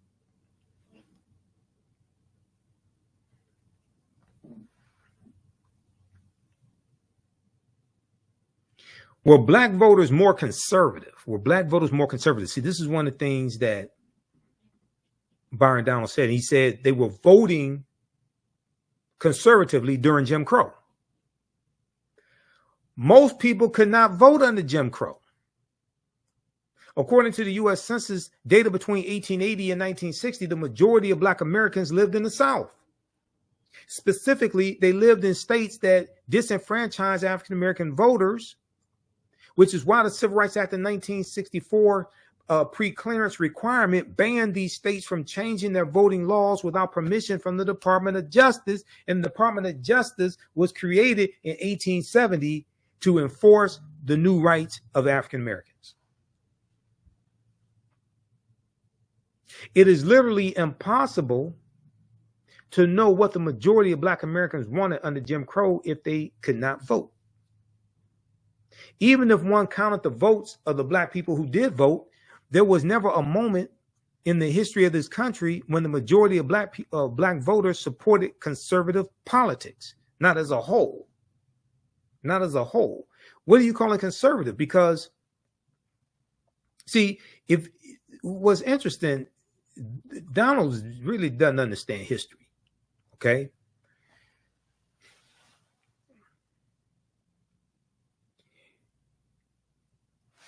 The Democratic Party was taking back control of the state legislatures during Jim Crow. They're rewriting state constitutions, imposing segregation laws, poll taxes, literacy tests, things like this. So what are you calling conservative? The Republicans were the ones who were the radicals fighting against that. So when you say African Americans were voting conservatively, what the hell were they voting for? And how were they voting conservatively?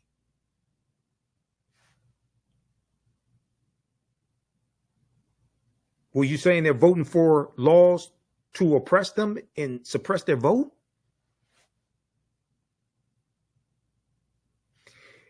The name of that event that Byron Donalds was speaking at, if I remember correctly, I think it was called Cognac and Cigars.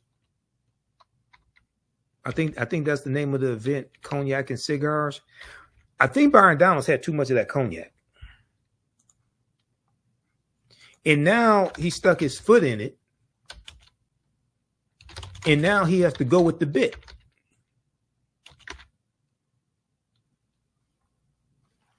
Because he can't admit he made a mistake, was wrong, didn't know what he was talking about, anything like that. Now he has to go with the bit.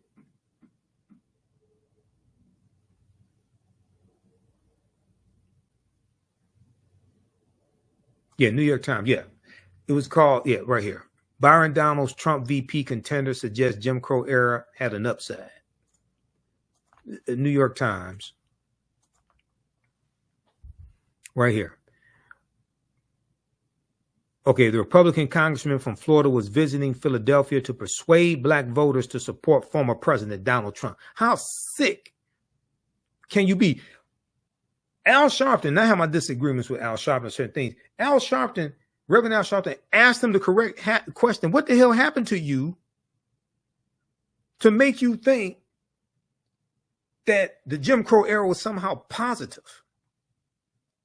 Now, I just showed you the article from the Washington Post where Donald Trump is being prosecuted by Special Counsel Jack Smith under Section 241 of federal code, federal statute, which is the Ku Klux Klan Act of 1871.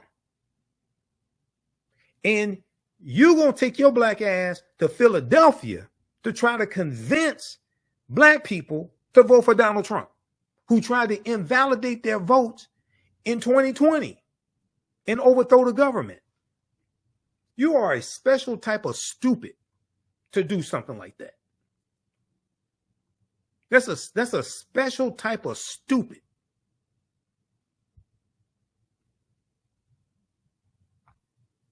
Yeah, Congress, cognac, and cigars. That's the name of the event. I think he had too much cognac. That's what I think happened to him. He got carried away. He had too much cognac. Made a damn fool out of himself. I mean, it's not the first time he made a fool out of himself, but he really put his foot in it this time.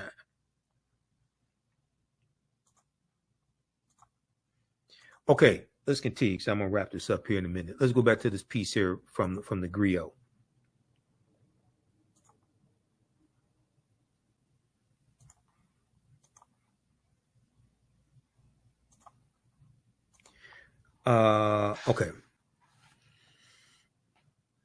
Okay. Now, shortly after the Civil War ends 1865, Southern Republicans started the anti-black Lily White movement to prevent black voters from gaining control of the party. Okay. This is some Southern Republicans. Now, in my research on the Lily White movement, so there's like, we can say there are two periods of time in the Lily White movement, just like there's really three incarnations of the Ku Klux Klan, right? The big incarnation of the Lily White movement is in 1928, when Republicans nominate Herbert Hoover to be president, and they appeal to Southern segregationist Democrats in 5 former Confederate states to get them to vote for Herbert Hoover as president. And they are pushing African Americans out of the Republican Party, ignoring our needs, ignoring our concerns, ignoring the rise of the Ku Klux Klan. Okay, this is the Lily White movement that really is looked at. That's really looked at the beginning of what is called the party realignment. The party realignment, and the party realignment is the shifting between the ideologies of the Democratic Party and Republican Party. And you have a lot of Southern segregationist Democrats that leave the Democratic Party and go to the Republican Party. Okay, that's the party realignment. Read this article here from ChicagoMag.com.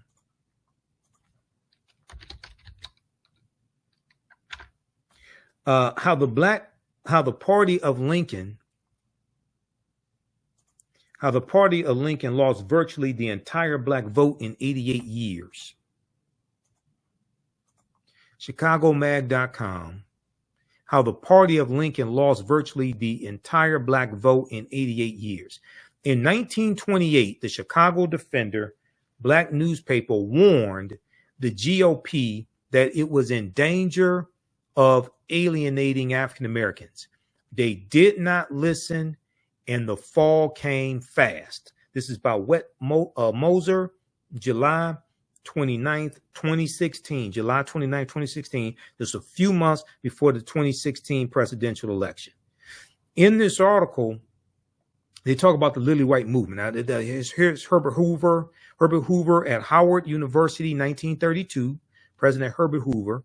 This is during the Great Depression. His policies and rhetoric were the beginning of the end for the Black Republican vote. Okay, and I want to fast forward here. 1928. Robert Abbott, the founder of the Chicago Defender, is calling out the Republican Party in this article. Okay. Let me see. And it talks about here. Let's see here. In party ideologies in America, 1828 to 1996, political scientist John Gehring marks the beginning of the modern Republican Party as President Herbert Hoover's shifting campaign rhetoric. Well, he wins the 1928 presidential election. Herbert Hoover's shifting campaign rhetoric in 1928 and 1932. He's going to lose in 1932 to Franklin Roosevelt. When he talked more about the virtues of the American home and family than hard tack economics, because you're during the Great Depression. He mishandled the Great Depression and he loses the election. He only serves one term.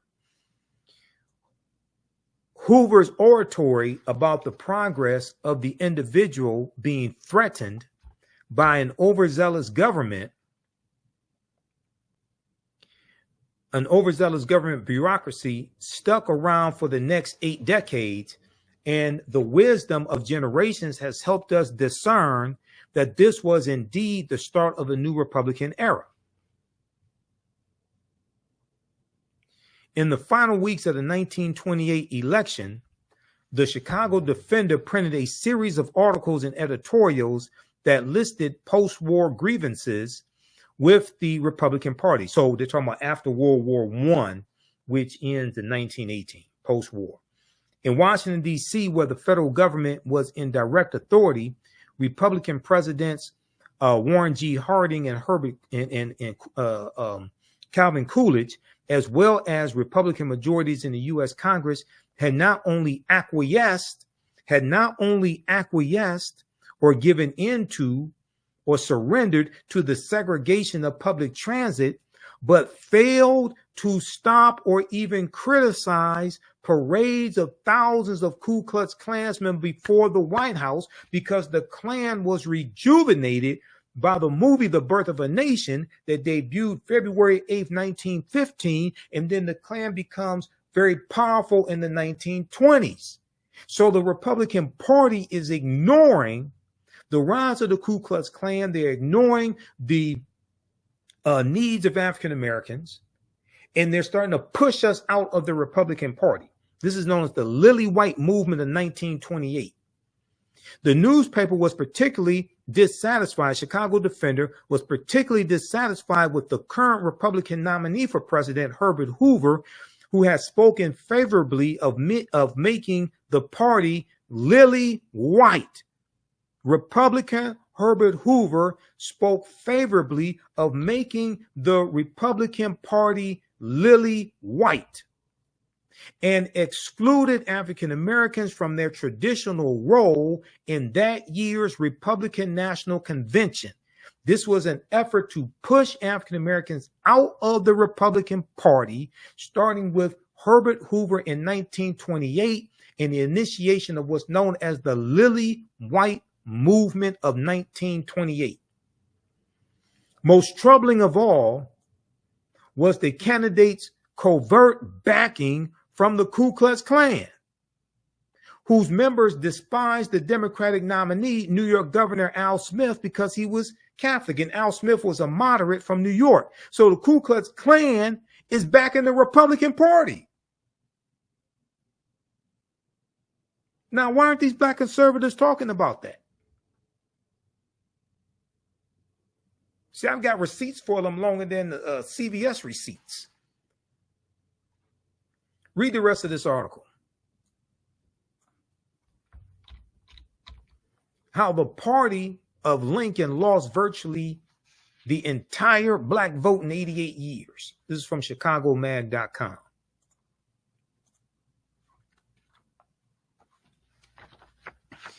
Okay, now I'm going to wrap this up here in a few minutes because this is my second 2-hour presentation that I did today. Okay. Give us a thumbs up, give us a heart, give us a like on this broadcast. How you all like this type of information? You can support the African History Network. We definitely need your support. $, the AHN Show through Cash App. $, the AHN Show through Cash App. Also through PayPal, paypal.me/the AHN Show. We're going to post the information here. Register for the online history classes that I teach on Saturdays and Sundays. Our new class starts up Sunday, June 23rd. As soon as you register, there's bonus content that you can start watching. Okay. And you can join us and watch. There's bonus content, and you can register for the bundle pack also for my 2 classes. We have the information at our website, AfricanHistoryNetwork.com. Okay, now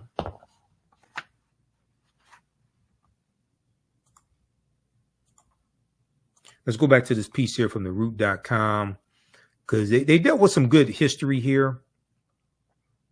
Some of the dates that I have may be slightly different than some of theirs, but overall, you know, they did their thing. I'll give it to them. They did some good research. Southern Republicans started the anti-black Lily White movement to prevent black voters from gaining control of the Republican Party. Meanwhile, conservative Democrats did not even allow black people to attend the party's convention in an official capacity until 1924. Although majority of black voters supported Franklin Roosevelt's presidential campaign, it was not until 1948 that most black voters considered themselves Democrats. It was not until 1948 that most black voters considered themselves Democrats. By then, white voters had fled the Democratic Party precisely because the party was no longer conservative. Now, research I've done, you'll see some of them leaving in 1948, but some of those conservative Democrats are going to stay, but they do eventually leave, the majority of them, and go to the Republican Party. What happened was you had the Strom Thurmond ran for president in 1948. Okay. There's a good article from history.com, official website of the History Channel. And I use I use this article in my classes. How the party of Lincoln won over the once Democratic South. How the party of Lincoln won over the once Democratic South. And now this article doesn't talk about the Lily White movement in 1928. I deal with that, but they hone in on 1948, presidential election 1948, and Harry S. Truman, and how the Democratic Party had a more pro-civil rights platform in 1948. Okay, read this article, how the party of Lincoln won over the once Democratic South. Democratic defectors known as the Dixiecrats, started a switch to the Republican Party in a movement that was later fueled by a so-called Southern strategy. So when Candace Owens said the Southern strategy doesn't exist, blah, blah, blah, she's lying. They used a Southern strategy in 1928, Republicans, to appeal the Southern segregationist Democrats in 5 former Confederate states. They used, Richard Nixon used a Southern strategy in 1968. She's lying. And she has to be getting paid to lie like that because you can't be that stupid for free. She has to be getting paid. If we go here to page 2 of this article,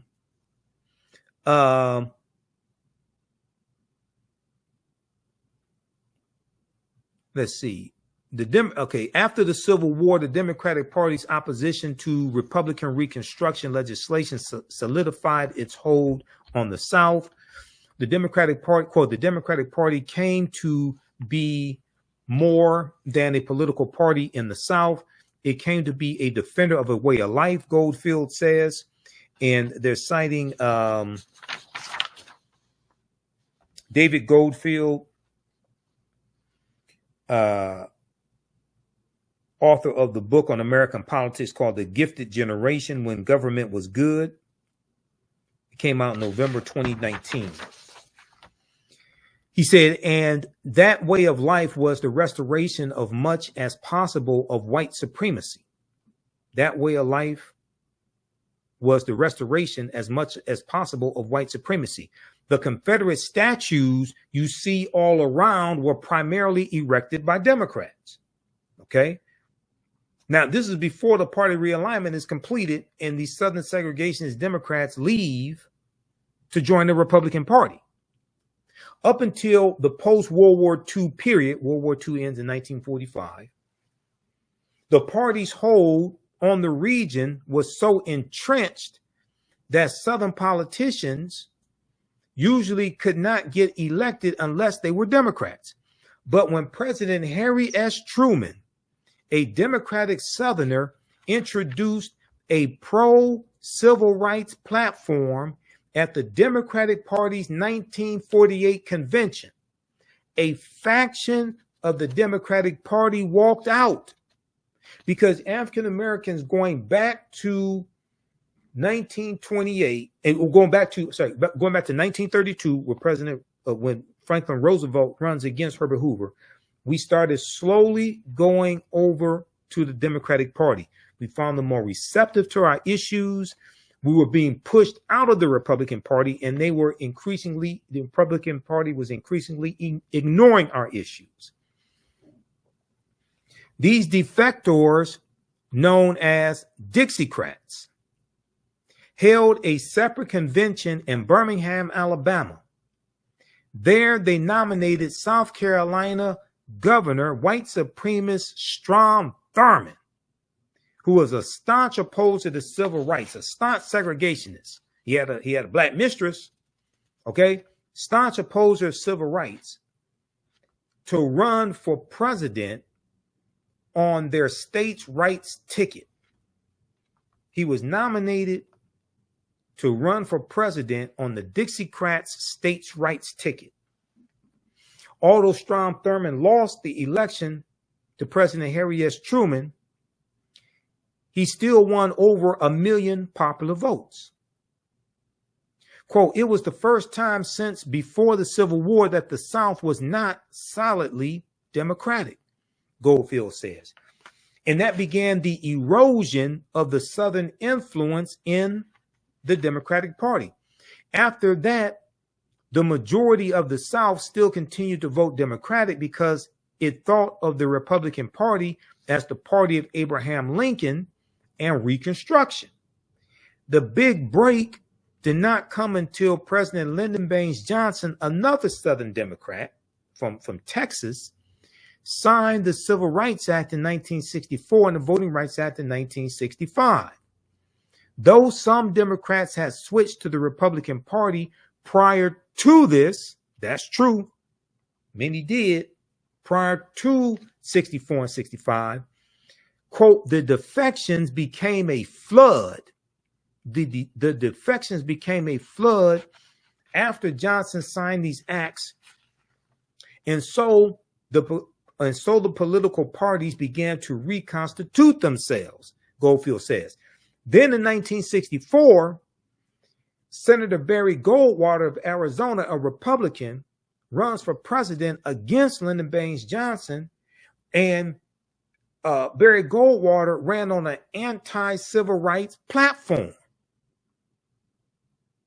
So most African Americans naturally voted for Lyndon Baines Johnson because it made sense. The change was not total or immediate. During the late 1960s and early 70s, white Southerners still transitioning away from the Democratic Party, newly enfranchised Black Southerners voted and continued to vote Democratic. And even as Republican Richard Nixon employed a Southern strategy, share this article with Candace Owens because she doesn't know what the hell she's talking about. And even as Republican Richard Nixon employed a Southern strategy that appealed to the racism of Southern white voters, former Alabama Governor George Wallace, who wanted segregation now, segregation tomorrow, segregation forever, ran as a Democrat in the 1972 presidential primaries. Now, he ran for president in 68 and lost. He didn't run as a Democrat in 68. He ran as a third party candidate in 68. He got 46 electoral college votes from 5 former Confederate states in 1968. That was the last time a third party candidate won a single electoral college vote. 1968. This is why voting third party is ridiculous if you actually understand how the electoral college works. It takes 270 electoral college votes to become president-elect. You become president-elect by winning the popular votes in each state. You win the popular votes in each state. You win the electoral college votes in each state by winning the popular vote in each state. Anybody tells you the popular vote does not matter is lying to you. Or they don't read. They haven't read the U.S. Constitution. Popular vote does matter. It's the popular vote per state that matters. And that's, you become president-elect by winning 270 electoral college votes to that are awarded by the states. This is before the electoral college votes. The electoral college doesn't vote until the first Monday following the second Wednesday in December, which usually falls in the middle of December.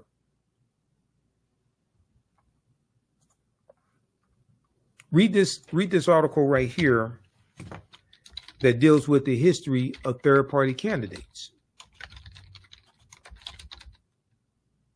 And breaks down this history, because I can listen to people talking about voting third party. I could tell they don't understand the U.S. Constitution and don't understand the Electoral College.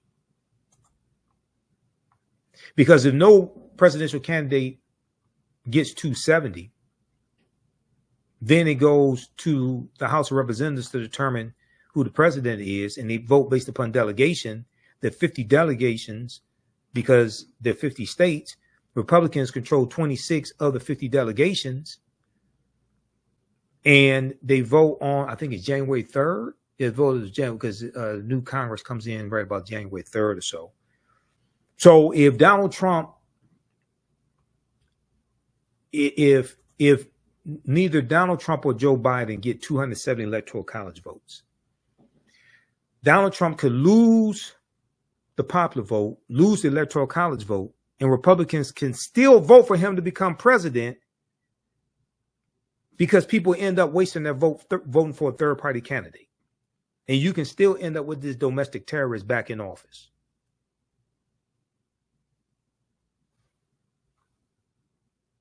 And the U.S. Senate determines who the vice president will be. A romp through history's most successful third-party presidential candidates. A cavalcade of populists, socialists, and segregationists came long before Ralph Nader and Ross Perot, July 3rd, 2023, for Slate.com. Fantastic article. Fantastic historical article. Go check this out, okay? Because I hear these people out here talking, and I can listen to them and tell they don't understand history, don't understand the U.S. Constitution, don't understand the Electoral College, which created the U.S. Constitution.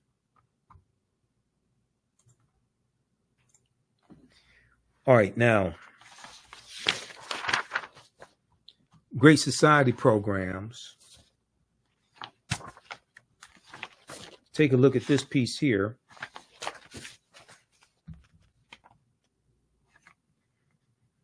Because I got two more I'm going to show you, because we're going to talk about three very quickly here. Because I hear them say things like the marriage rate, the black marriage rate, all this stuff, right? We're going to look at the Great Society programs here. Then I'm going to show you something that none of these black conservatives or the white ones they love want to tell you.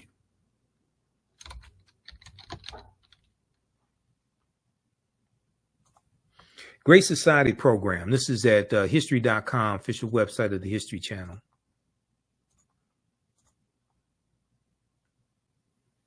August 28th, 2018. Great Society. In a nutshell, okay, it takes you through, it talks about the Great of what they were. The Great Society was an ambitious series of policy initiatives, legislation, and programs spearheaded by President Lyndon Baines Johnson, with the main goals of ending poverty, reducing crime, abolishing inequality, and improving the environment. This is why black conservatives are against this. They're not really trying to change policies to fight poverty. Okay. They're not trying to abolish inequality. Most of them are against environmental regulations to improve the environment, fight climate change, things of this nature.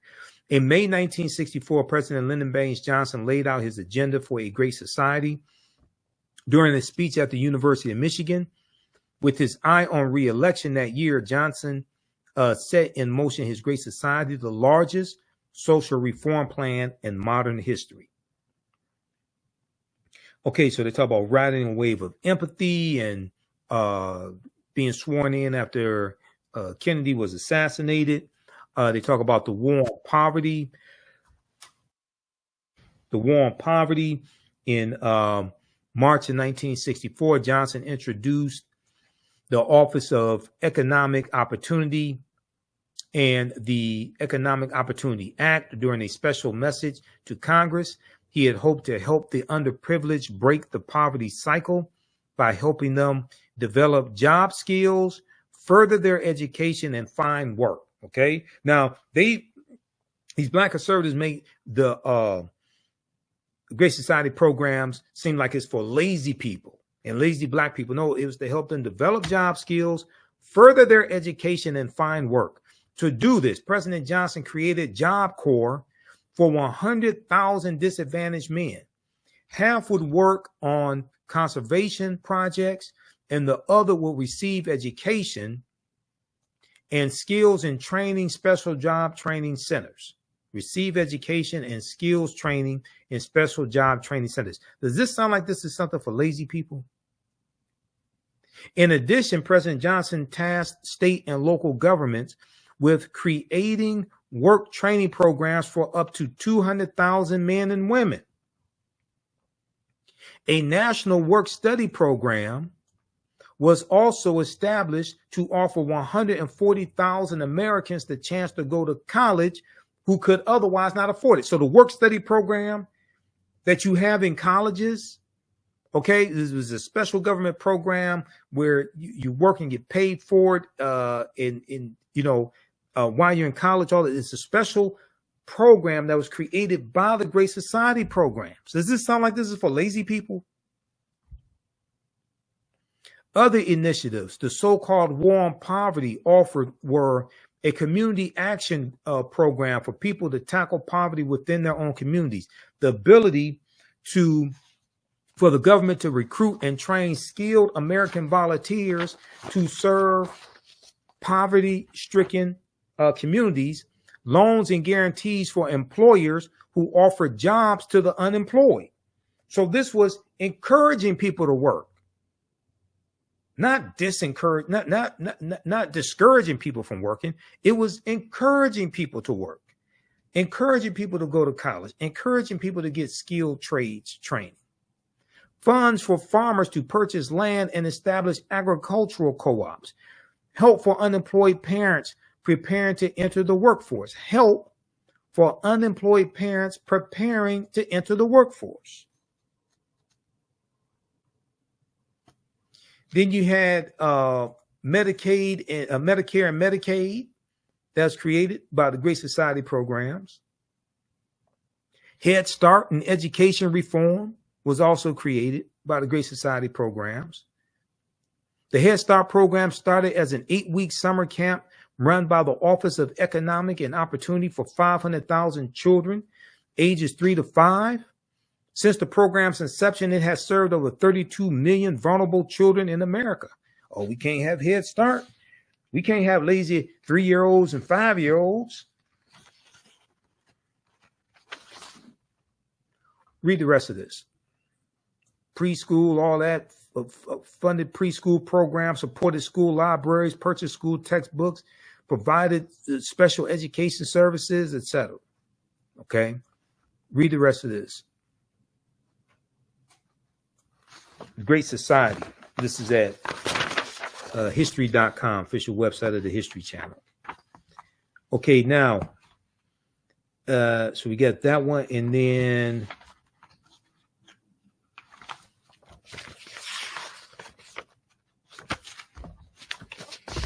this one here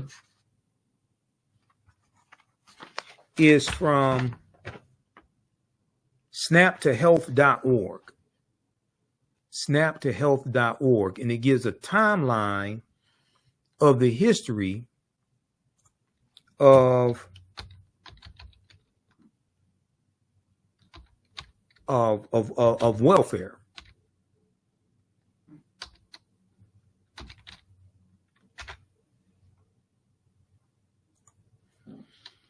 A virtual town hall for SNAP.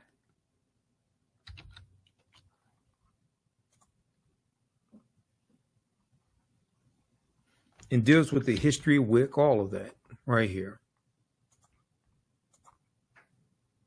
And how WIC was overhauled under the Richard Nixon administration. History of WIC, 1968.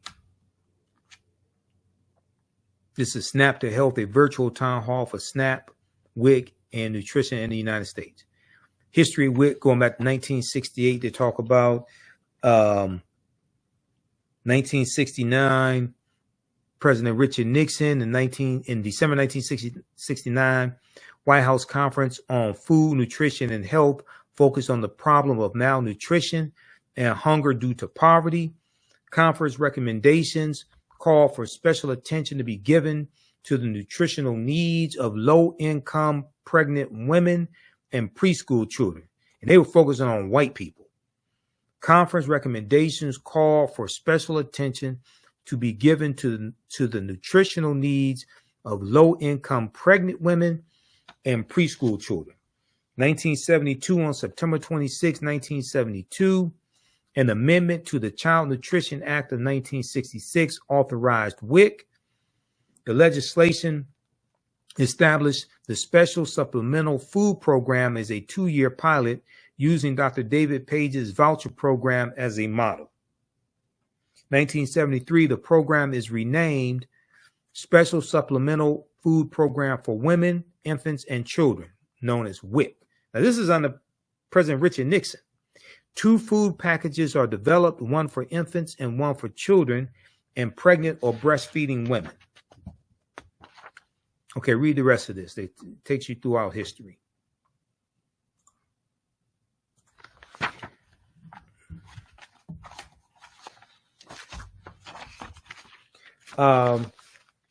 So they like to talk about the marriage rates and things like that, and black people not getting married and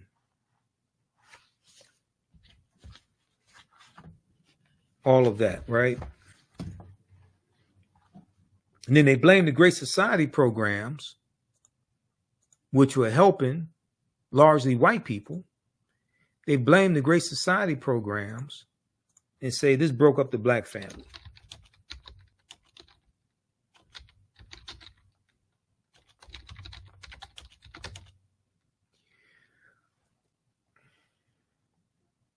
The marriage rates in this country start declining in the 1970s. Really start declining in the 1970s, and you see an increase in the divorce rates. Do you know what law made it easier to get a divorce in the U.S.?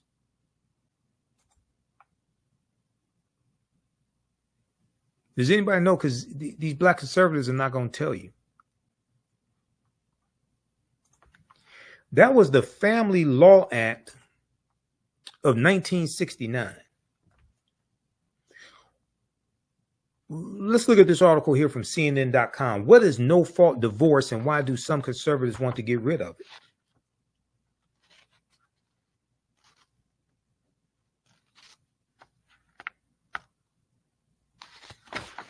For the sake of time,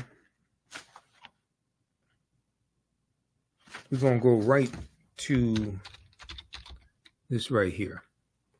What is the history of no-fault divorce in the United States? No-fault divorce was first legalized in California in 1969 by then Governor Ronald Reagan, who would eventually become the first U.S. president who had been divorced. Former President Donald Trump was the second. By 2010, every state had legalized a no-fault divorce option.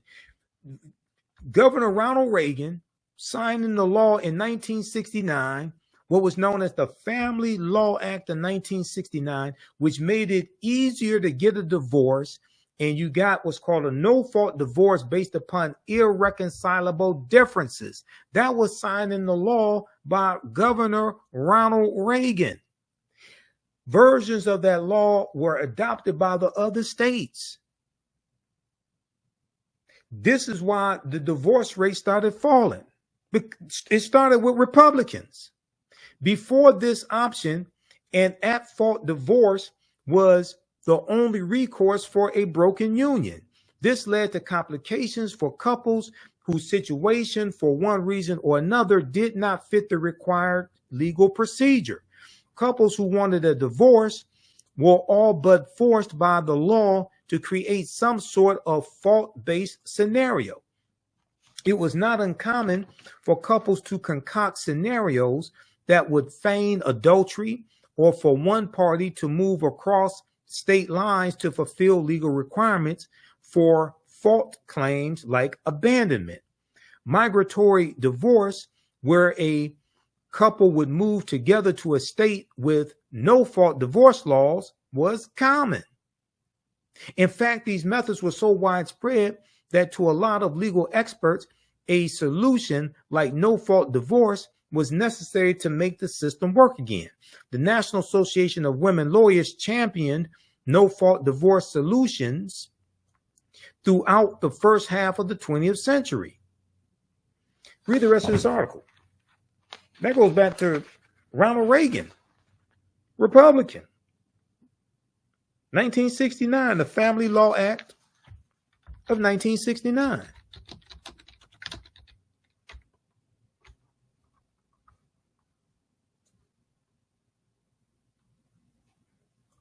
So read that article from CNN.com. What is no-fault divorce, and why do some conservatives want to get rid of it? It's from November 27th, 2023. Interesting how these conservatives don't want to tell you all this. So you have them saying the divorce rate, and black families are together, things like this. They want to blame Lyndon Johnson. Don't want to tell you that what really contributed to divorce rates was the Family Law Act of 1969 coming out of California, signed into law by Republican Ronald Reagan. They don't want to talk about how the automation in a lot of these auto plants made it harder for African-American men to get jobs. And that goes back to the article from theroot.com that I showed you, welfare fathers and those persistent myths. Then also this piece here from InTheseTimes.com by Marilyn Katz. This breaks down a lot of that history as well. A half century after Detroit uprising, city still stranded by capitalism and government.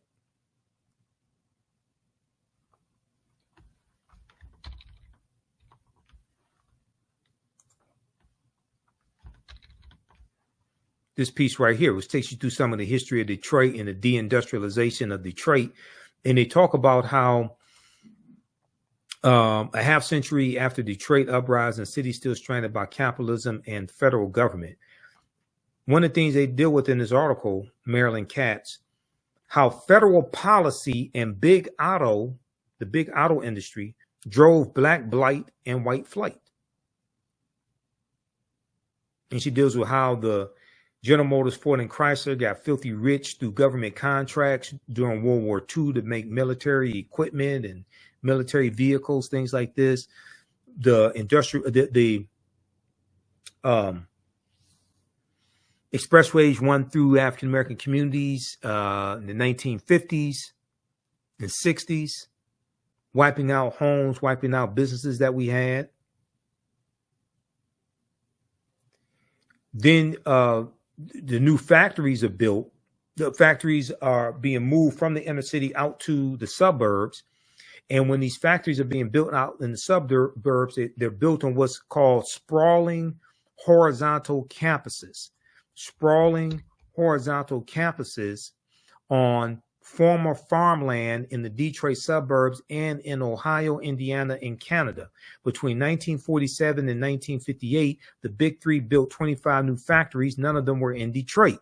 And when they're building these factories, these new factories on these sprawling campuses, they've integrated more automation into the factories, and it eliminated a lot of low-level, entry-level jobs that many of our grandfathers and great-grandfathers got when they moved up here from Mississippi, Alabama, Tennessee, things like this with their families.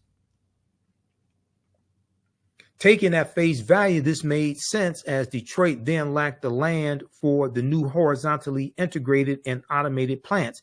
Yet as historian Thomas Segru, and Thomas Segru wrote the book, The Origin of the Urban Crisis. This book right here, The Origin of the Urban Crisis, which deals with a lot of Detroit history, race and inequality in post-war Detroit, The Origin of the Urban Crisis, Professor Thomas Segru.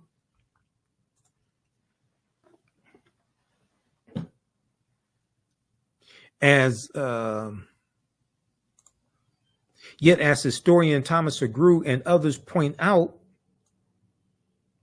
it was also a way for the auto companies to weaken the UAW, which had won unprecedented victories during the war years, World War II.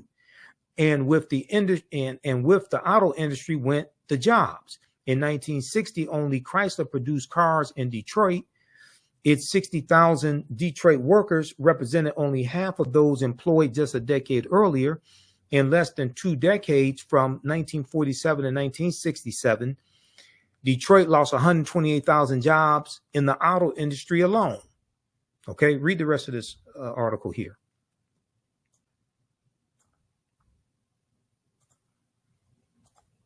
Then they like to talk about the war on drugs and the 94 crime bill and all this stuff, right?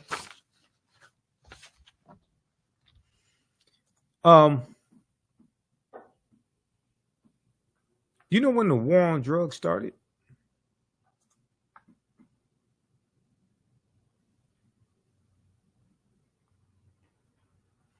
So I thought I got to go to, I think that's, is that on the Black resistance movements? I think it is. The war on drugs was declared June 17th, 1971.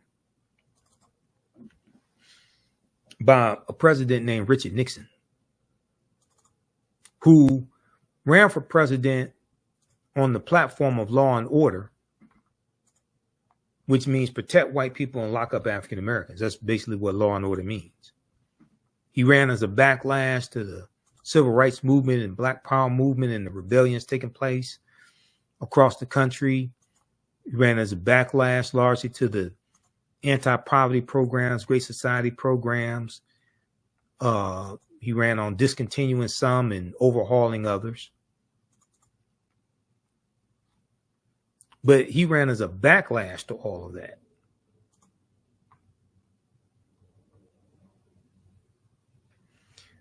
There was the article from Harper's Bazaar Weekly, and it was from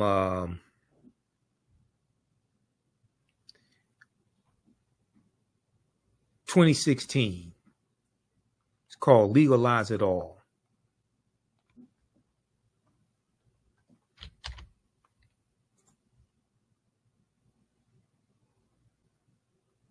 It's called Legalize It All. And in the article, and I want to pull this up here, they talk about how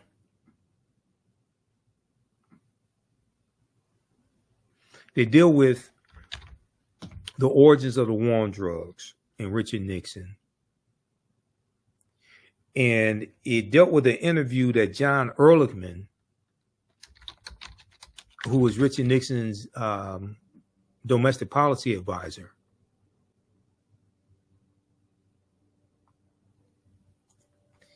the interview he did with a journalist named Dan Baum in 1994.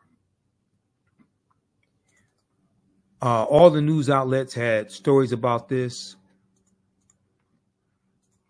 And John Ehrlichman talked about what the war on drugs was really about and how it targeted African Americans and the anti-war effort, and the hippies.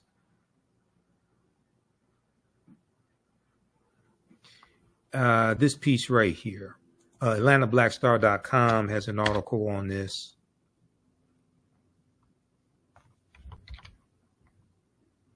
I was trying to bring up my slides also,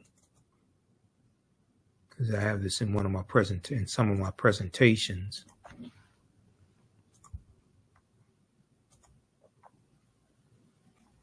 Nixon advisors said the war on drugs was a manufactured lie designed to target and disrupt the Black community. March 23rd, 2016, AtlantaBlackStar.com. There's a picture of John Ehrlichman and Richard Nixon. Picture from 1972. The name of the article from Harper's Magazine was called Legalize It All. I'm going to try to pull up that piece because they go through and really explain this.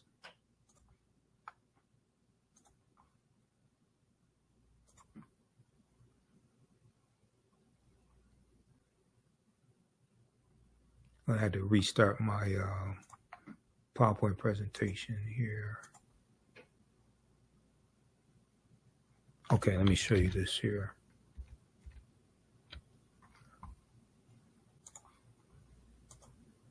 I'm going to go to a slide from one of my presentations because I did a lecture back in 2016 dealing with the history of the war on drugs. So I did a lot of research on this. And it was in April 2016 that this story came out. Legalize It All, How to Win the War.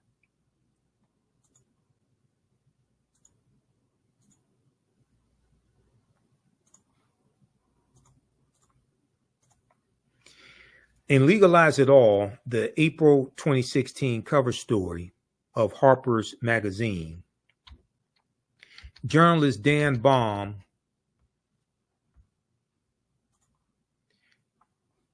let's go to this. Journalist Dan Baum, B-A-U-M, author of Smoke and Mirrors, The War on Drugs and the Politics of Failure, discusses his 1994 interview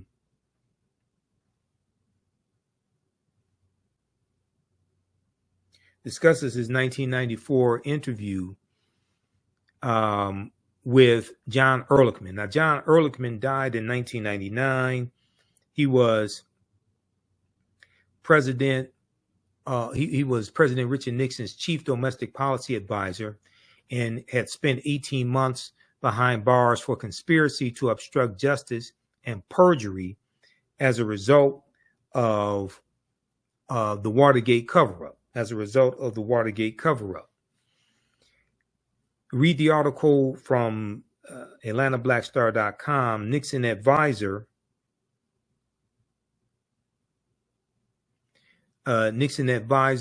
said the war on drugs was a manufactured lie designed to target and disrupt the Black community. That's from March 23rd, 2016. March 23rd, 2016.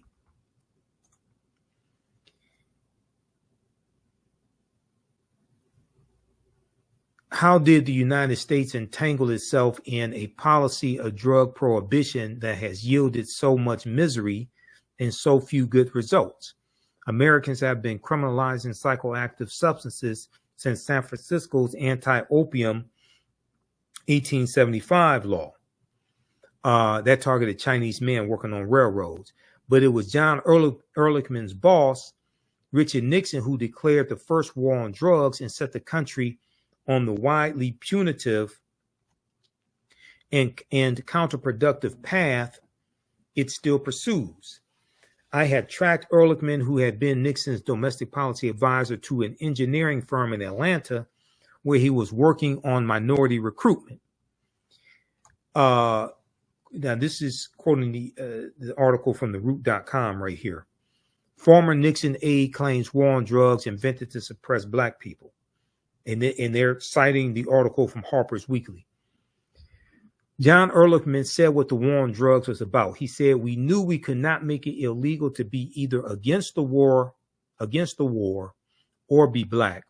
But by getting the public to associate the hippies with marijuana and Blacks with heroin, and then criminalizing both heavily, we could disrupt those communities. We could arrest their leaders, raid their homes, break up their meetings, and vilify them night after night in the evening news. Did we know we were lying about the drugs? Of course we did. Did we know we were lying about the drugs? Of course we did."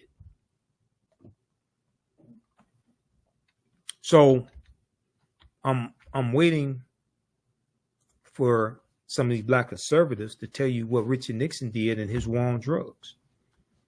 Because the U.S. prison population quadrupled from 1970 to 1993. It went from 300,000 in 1970 to 1.3 million in 1993. I don't know why they're not telling you this. I just can't figure it out. All right. So, also, you can read this piece here dealing with Jim Crow laws and the history of Jim Crow laws. Let's see, this is a good one here. Yeah, right here. Jim Crow laws from history.com.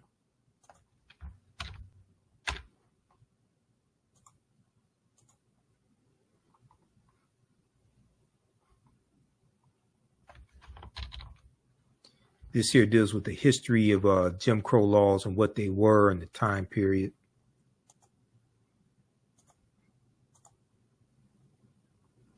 So you can read this. Jim Crow laws were a collection of state and local statutes that legalized racial segregation, named after a Black minstrel show character. That Black minstrel show character was created by T.D. Rice, Thomas Dartmouth Rice, right around 1828, 1829. Comes from the story goes, he saw a male slave tending to animals. He's a teenage male, something like that. He was singing the song, "Turn around, jump around, I jump just so. Every time I turn around, I jump Jim Crow." So it was named after a black minstrel show character. T.D. Rice creates his Jim Crow character, puts on black face, tattered, torn clothing, and adopts a Southern dialect and performs his Jim Crow character on stage. This becomes the birth of the minstrel shows. The birth of the minstrel shows. Thomas Dartmouth Rice is known as the father of minstrelsy and the minstrel shows. The laws, which existed for about 100 years from the post-Civil War era until 1968, were meant to marginalize African Americans by denying them the right to vote, hold jobs, and get education or other opportunities. Those who attempted to defy Jim Crow laws often faced arrest, fines, jail sentences, violence, and death. Then they go into the history of the black codes, etc. Okay, so read this here, dealing with Jim Crow laws.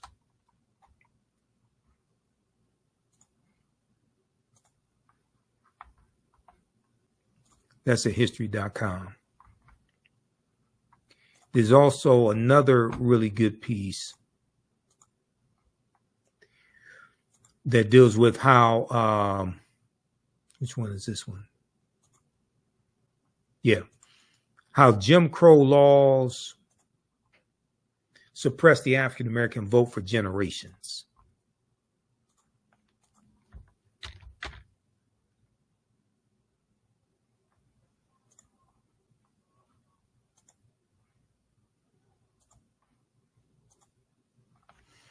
This one right here, how Jim Crow era laws suppressed the African American vote for generations.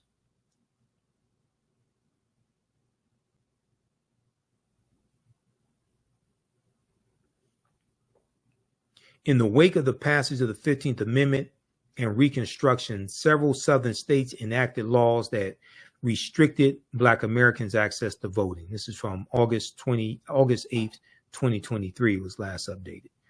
So read this one here. Welcome to Sapphire. Takes you through history. Talks about the 15th Amendment, all of this. Mississippi State Constitution, Mississippi State Convention, 1890. Right here, we came here to exclude the Negro.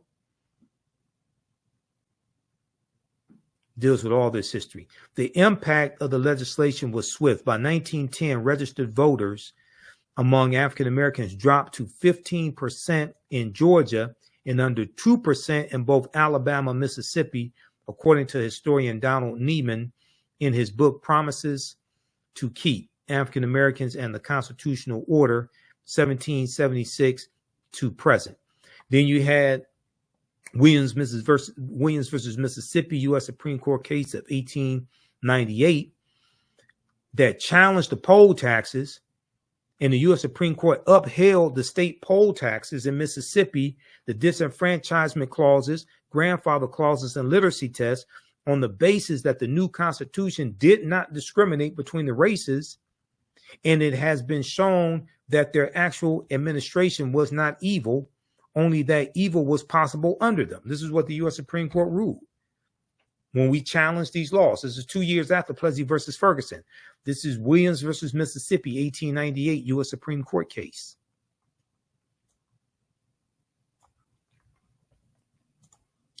All right, look, that's going to do it for us. Visit our website, AfricanHistoryNetwork.com. AfricanHistoryNetwork.com. You can support the African History Network $, the AHN Show through Cash App and through PayPal, paypal.me/the Join me in Detroit at the Juneteenth events, the 14th, 15th, and 16th. Juneteenth, JubileeDET.com. Register for my online classes. Next class is Saturday, June 22nd, 4 p.m. Eastern Standard Time. Ancient Kemet, the Moors, and the Ma'afa. Understanding the transatlantic slave trade, what they didn't teach you in school. Register here. As soon as you register, you can watch the previous classes that are archived, download a lesson plan that I put together, register for my new class. Starts Sunday, June 23rd, 4 p.m. Eastern Standard Time. Black resistance movements, Haitian Revolution, U.S. Civil War, Civil Rights Movement, Black Power Movement, 1800 to 1968. Click here to register for the full class. Click here to register for the bundle for both courses. Okay. This content is PG-13. You can use this with your children.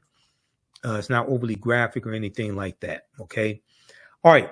After you get out of here, remember at the African History Network, we focus on educating, empowering, and inspiring people of African descent throughout the diaspora and around the world. Because right now it's correct wrong behavior. It's not over till we win Wakanda forever. And we'll talk to you next time. Peace.